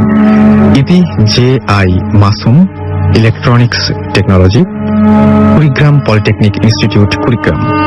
যাই হোক, এই ছিল ঘটনা এবং আমার কাছে পরবর্তীতে আরো একটি ঘটনা রয়েছে এবং সেই ঘটনাটিও আমি আপনাদের জন্যই পড়ে ফেলতে চাই। এবং সেই ঘটনাটি যিনি পাঠিয়েছেন তার নামও আমি আপনাকে বলে দিচ্ছি। তিনি হচ্ছেন কাউসার আহমেদ, লিখছেন চট্টগ্রাম হালি শহর থেকে এবং তিনি বলছেন যে আমার আসার অনেক ইচ্ছে থাকলেও আসতে পারছি না, তাই ঘটনাটি পড়ে শোনাবেন প্লিজ। এটা আমার এক প্রতিবেশী আন্টির কাছ থেকে শোনা ঘটনা। এটি 1997 সালে থেকে 1998 এরকম সময়ের ঘটনা। একদিন তিনি আমাদের সাথে ঘটনাটি শেয়ার করেন। এটি চট্টগ্রামের কোন একটা এলাকার ঘটনা। সেখানকার এলাকায় কিছুদিন ধরেই এক আত্মার কথা শোনা যাচ্ছিল। একদিন রাতে একটি বাড়িতে হঠাৎ করে একটি ছেলে চিৎকারের শব্দ শোনা গেল। পরে অবশ্য জানা গিয়েছিল রাতে নাকি ওদের বাড়িতে সবাই ঘুমিয়েছিল, তখন ওই ছেলেটি মাকে ছায়ার মতো কি যেন একটা থাবা দিয়েছিল এবং অবিশ্বাস্যভাবে মহিলার হাতের 1 খণ্ড মাংস তুলে নিয়েছিল। সবাই জেগে ওঠায় মহিলাটিকে পুরো গ্রাস করতে পারেনি। রাসেল ভাই, ঘটনাটি এখানেই শেষ নয়। অন্য আর এক মহিলার স্বামী রাতে বাসায় ফিরতে একটু দেরি হচ্ছিল বলে মহিলা জেগেছিলেন। তখন ওই বাসার দরজায় হঠাৎ কে যেন ঠকঠক করে নাড়ল। তিনি ভাবলেন তার স্বামী এসেছেন, তাই কে এসেছে জিজ্ঞাসা না করেই দরজা খুলে দিয়ে দেখলেন সত্যি তার স্বামী। দেরির কারণ জিজ্ঞেস করলেও উত্তর না পাওয়ায় তিনি ভাবলেন হয়তো ক্লান্ত, তাই আর কিছু বললেন না। সারা রাত পার হওয়ার পর যখন সকাল হলো তখনই ঘটল আসল ঘটনা। মহিলার স্বামী এসে হাজির। অনেক ডাকাডাকির পর দরজা না খোলায় পরিবারের অন্য একজন এসে দরজা খুলে দিল এবং অবাক দৃষ্টিতে তাকিয়ে বলল, তুমি যদি এখনই এলে তাহলে রাতে যে এলো সে কে? তখন তার স্বামী জানতে পারলো রাতে তারই মতো একজন এসেছে আর তাকে স্বামী ভেবে ঘরে ঢুকতে দিয়েছে। তাই তিনি আর দেরি না করে তাড়াতাড়ি ঘরে ঢুকে যা দেখলেন তা হলো রাসেল ভাই, শোবার ঘরের খাটে কেউ নেই, শুধু টেবিলের উপর কতগুলো মানুষের হাড়। তখন সবার আর বোঝার কিছু বাকি থাকলো না যে রাতে কে এসেছিল। ওই মহিলার স্বামী রূপে ওই অশুভ আত্মা, সে তাকে খেয়ে গেছে। পরে লোকে মুখে শোনা যায় সেই আত্মাটি নাকি মহিলাদেরকে শুধু টার্গেট করত এবং এটা নাকি বিভিন্ন জায়গায় পরিভ্রমণ করতে এবং এইভাবেই বিভিন্ন জায়গায় মানে হচ্ছে বিশ্বের বিভিন্ন জায়গায় নাকি পরিভ্রমণ করতে এবং এভাবেই সে একসময় নাকি বাংলাদেশে চলে আসে। এই ঘটনার পর থেকেই এলাকার সব মহিলারা সতর্ক থাকতেন। সৌভাগ্যের কথা এটাই যে আত্মাটি বেশি দিন চট্টগ্রামের ওই এলাকায় থাকতে পারেনি। তো রাসেল ভাই, এই ঘটনাটি ভালো লাগলে দয়া করে পড়ে শোনাবেন। আমার নাম কাউসার আহমেদ, নয়াবাজার, চট্টগ্রাম। যাক, এই ছিল ঘটনা এবং আমি জানি না যে আপনাদের কেমন লাগছে ঘটনাগুলো, বাট এই ঘটনাগুলো আমরা পেয়েছি এই সপ্তাহে যারা ইমেল করে আমাদেরকে জানিয়েছেন তাদের মধ্যে। আরো একবার মনে করিয়ে দিই, শুনছেন সবসময় রেডিও ফুর্তি, চলছে ভূত FM হন্টেড বাই এয়ারটেল। আমরা তখন চিঠি পড়ছিলাম এবং চিঠির পরে আমাদের ছোট্ট একটা ব্রেকে যেতে হচ্ছে। ব্রেকের পরে আবারও ফিরে আসছি। তার আগে আরো একবার মনে করিয়ে দিতে চাই আমাদের ইমেল অ্যাড্রেসটি হচ্ছে bhutfm@radiofurti.fm আর আমাদের SMS করার নিয়মটি হচ্ছে মোবাইলের মেসেজ অপশনে গিয়ে টাইপ করুন ফুর্তি, FOORTI, ফুর্তি, স্পেস দিয়ে আপনার নাম, স্পেস দিয়ে আপনার মেসেজ পাঠিয়ে দিন 9840 নাম্বারে।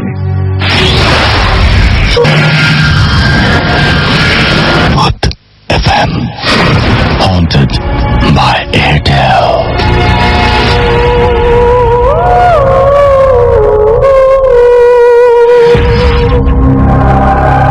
শুনছেন সবসময় রেডিও ফুর্তি, চলছে ভূত FM হন্টেড বাই এয়ারটেল। আমি রাসেল আছি সাথে, আমার সাথে রয়েছে মাসুম এবং আজকের অতিথিরা, এবং আশা করছি যে আপনাদেরও আজকের এই ভূত FMটি একটু অন্যরকম লাগছে, এবং কেমন লাগছে সেটা আমরা এসএমএস এ দেখতে পাচ্ছি। আমরা এখন কিছু বলছি না, আমরা সবাই মিলে ডিসাইড করবো যে কি করা যায়।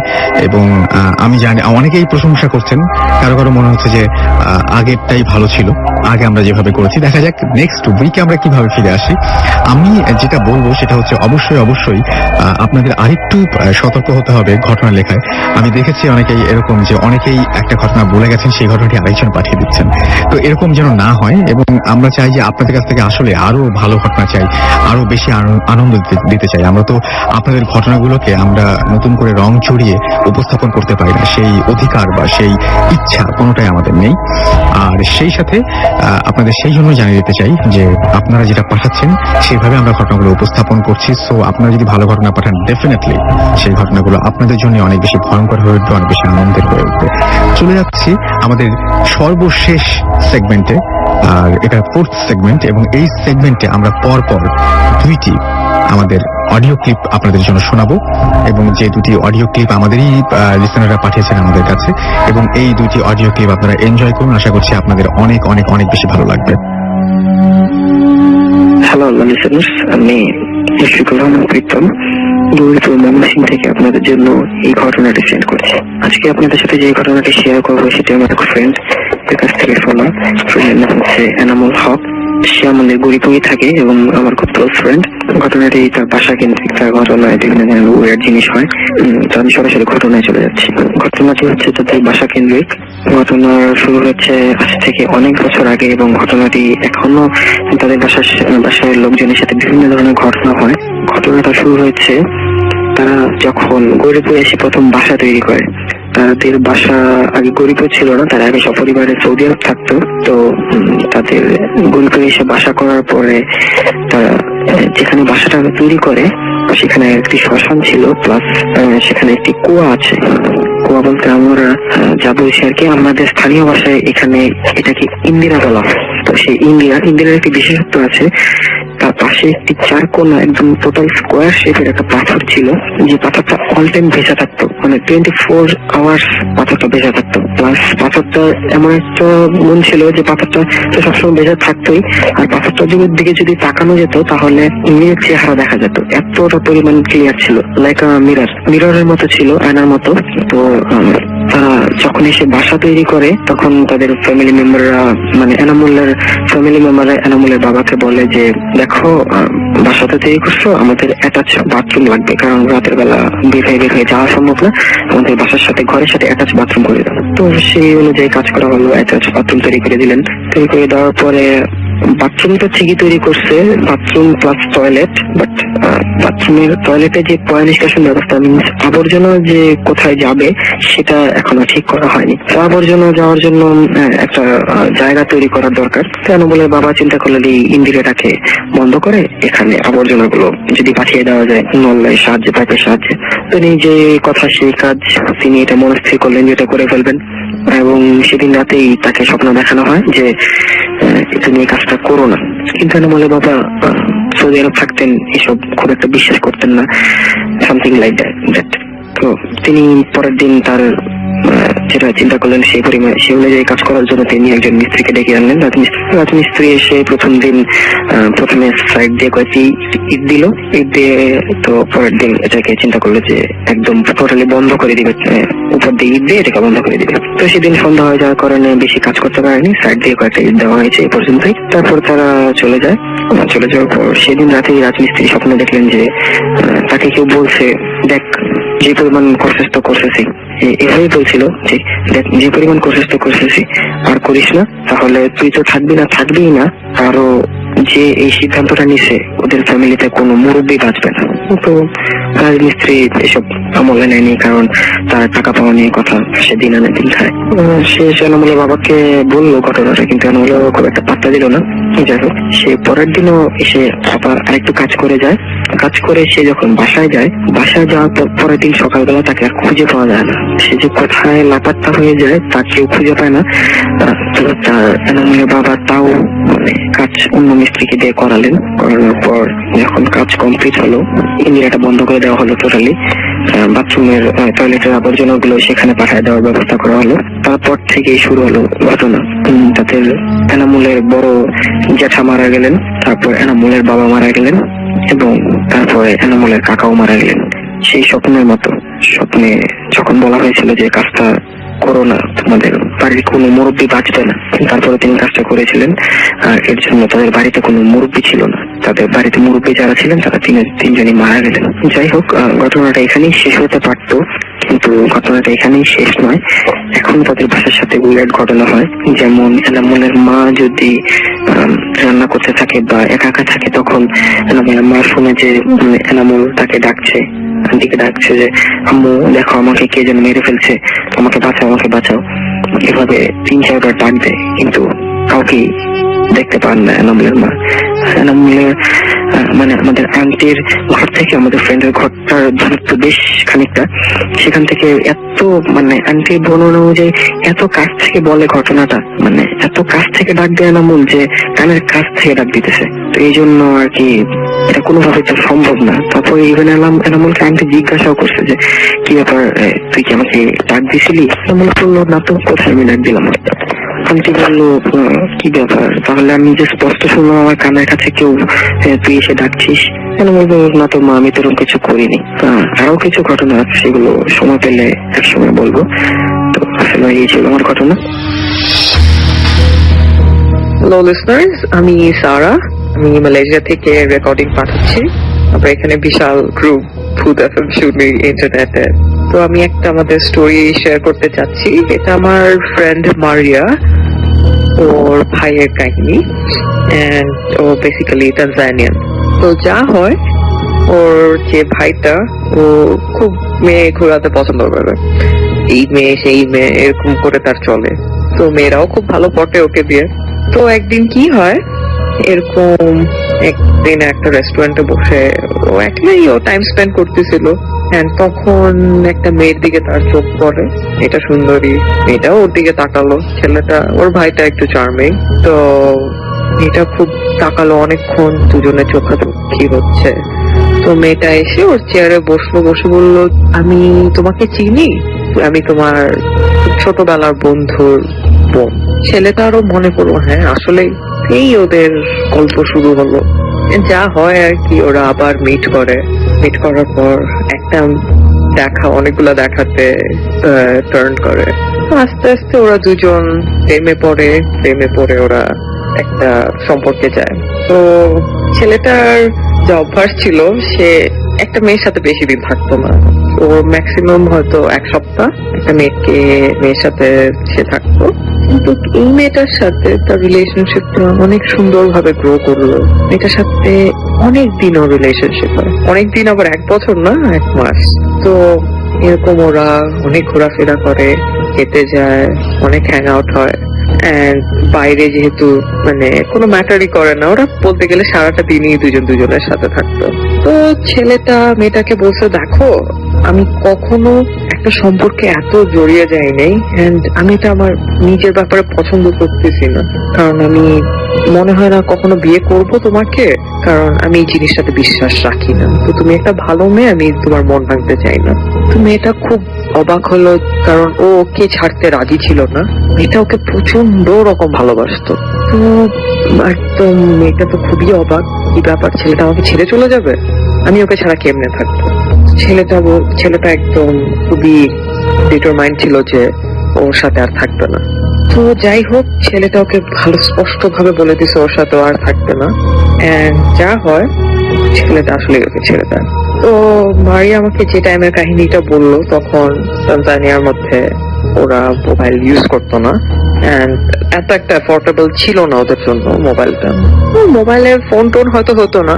তো মেয়েটা প্রত্যেক সময় বাসার সামনে এসে দাঁড়ায় থাকতো, কাঁদতো, ছেলেটাকে রীতিমতন ভিক্ষা যেত যে আমি তোমাকে কখনো ছেড়ে যাবো না, তুমি আমাকে বিশ্বাস করতে পারো, বাট তুমি আমাকে রেখে যাও না। তো এরকম একদিন হয়ে যায়, 1 মাস হয়ে যায়, 2 মাস। ছেলেটাকে বিরক্ত করে ছাড়ছে, কোথাও যাইতে দেয় না, খাইতে দেয় না। ও এর মধ্যে আর কোনো মেয়ের সাথে ঘুরতেও পারে না, মেয়েটা অনেক পাগলামি করে। তো 3 মাসের মাথায় ছেলেটা ওকে খুব বিরক্ত হয়ে বললো যে দেখো ওর নাম ছিল সামান্থা।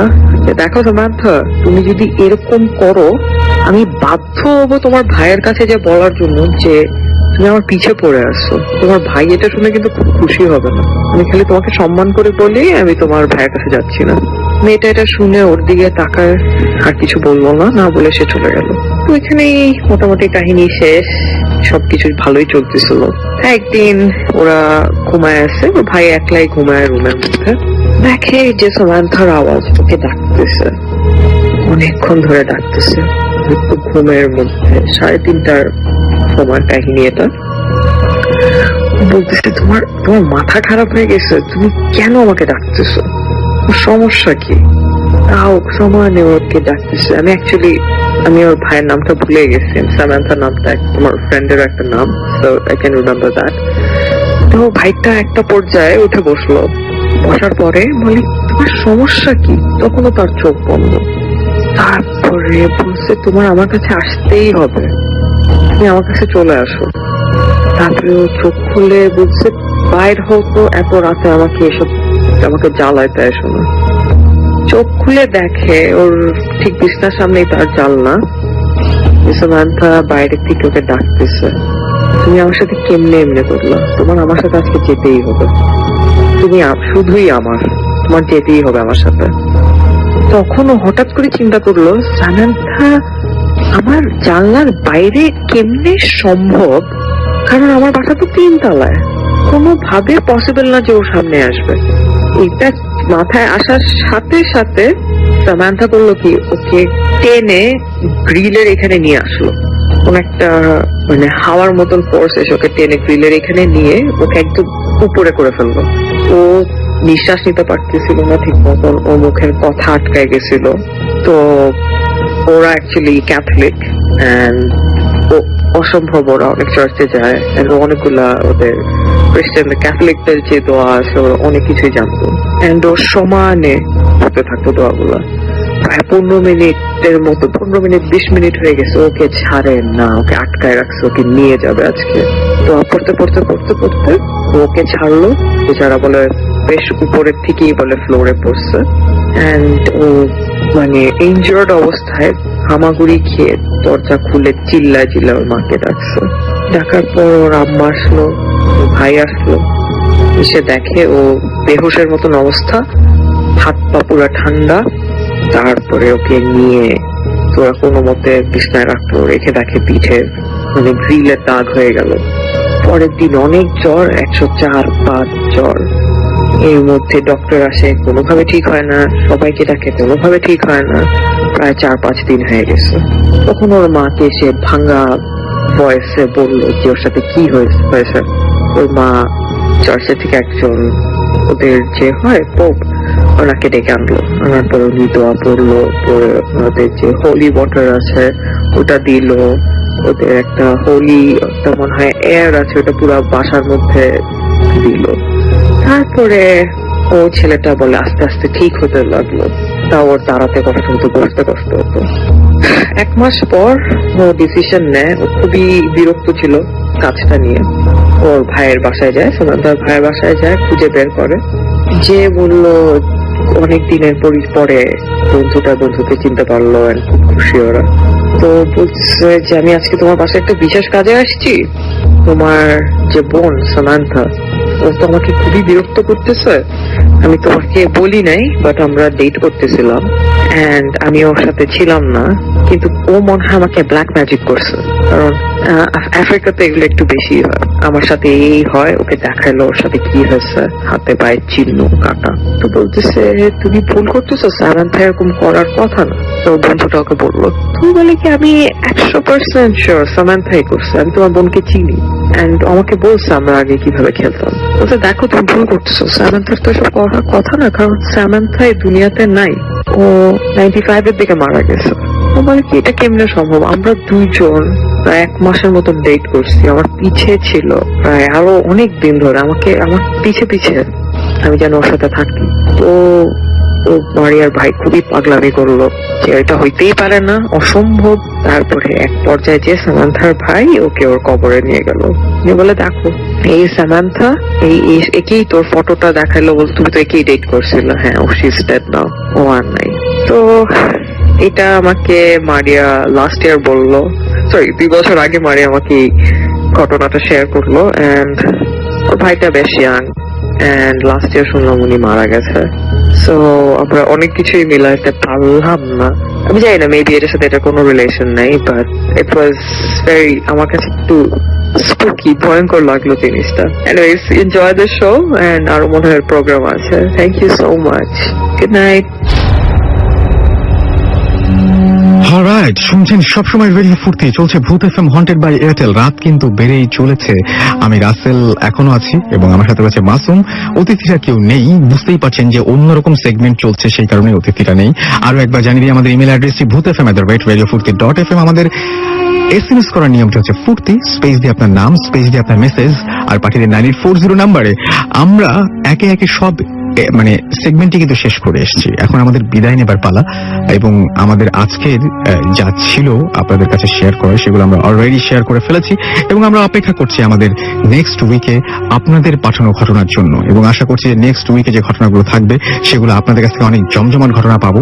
আমরা অনেক ঘটনা পাই, কিন্তু অনেক ঘটনা, সত্যি কথা বলতে কি, অনেক জমজমাট ঘটনাও পাই, কিন্তু হয় কি যে সেই ঘটনাগুলো হয়তো আগেই অন্য কেউ বলে গেছেন, এরকম সিমিলারিটিস থাকে। তো এখন যদি আমি সেই ঘটনাটি আবার আপনাদের জন্য প্লে করি, বা সেই গেস্টকে যদি আমি ইনভাইট করি যদি আপনাদের কাছে সামনে নিয়ে আসি, তাহলে দেখা যায় যে আপনাদের মনে হবে যে আগের ঘটনা আবার আরেকজন বলছেন। তো সেটা চাই না বলেই আমাদেরকে আরো বেশি কষ্ট করতে হয়, এবং দেখা যায় যে ওই মানে সব সময় ভালো ঘটনাগুলো না, মানে ভালো যে ব্যাপারগুলো, সেই ব্যাপারগুলো অনেকটা একই রকম হয়। আসলে এখানে রংচং চড়ানোর তো কিছু নেই, আসলে ঘটনাগুলো কিন্তু খুব সাধারণ ঘটনা। আপনার পাশে যে মানুষটি এখন আছে, আপনি যেই মানুষটিকে নিয়ে ভূত এফএমই শুনছেন, আসলেই সেই মানুষগুলো আপনার বন্ধু কিনা, বা আসলেই সেই মানুষগুলোর সাথে আপনার আজকে দেখা হওয়ার কথা ছিল কিনা, আসলে যাদেরকে আপনি চেনেন বহুদিন ধরে তারাই কিনা, এটা কে জানে। আপনি তো এখন মানে এটা কোনোভাবে প্রমাণ করতে পারবেন না। যাদের সাথে এখন একসাথে বসে ভূত এফএম শুনছেন, তারাও যে আসলে আপনি যাদের মনে করছেন, যাকে যাকে যেভাবে মনে করছেন, তারা যে সেরকমই বা সেই মানুষগুলোই, এটা কিন্তু আসলে বোঝার কোনো উপায় নেই। আপনি যে ঘরে আছেন, সেই ঘরটা যে আসলেই আপনার ঘর কিনা, নাকি আপনি অলরেডি অন্য কোথাও চলে এসেছেন, এটা কিন্তু বোঝার কোনো উপায় নেই। আপনি কি আসলে আপনার ঘরের মধ্যেই সবকিছু এক্সপিরিয়েন্স করছেন, নাকি আপনি আসলে ঘটনা ঘটার সময় ওই অন্য কোথাও চলে যান, সেটাও কিন্তু বোঝার কোনো উপায় নেই। ঘটনাগুলো খুবই সিম্পল, বাট চিন্তা করতে গেলে আসলে ব্যাপারগুলো ভয়ের, আমার কাছে বেশ ভয়ঙ্করই লাগে। যাই হোক, আজকের মতো এখানেই শেষ করছি। আগামী সপ্তাহে আবারও নতুন অতিথি এবং নতুন ঘটনা নিয়ে ফিরে আসব। সেই পর্যন্ত সবাই ভালো থাকবেন, সুস্থ থাকবেন, সুন্দর থাকবেন, মোস্ট ইম্পর্টেন্টলি ফুর্তিতে থাকবেন, এবং অবশ্যই আমাদের ঘটনা পাঠাতে ভুলবেন না। আপনার নাম, ঠিকানা এবং ফোন নাম্বার সহ আপনার ঘটনাটি পাঠিয়ে দিন bhuthfm@radiofurti.fm এই অ্যাড্রেসে। আজকের মতো এখানেই আমার এবং মাসুমের পক্ষ থেকে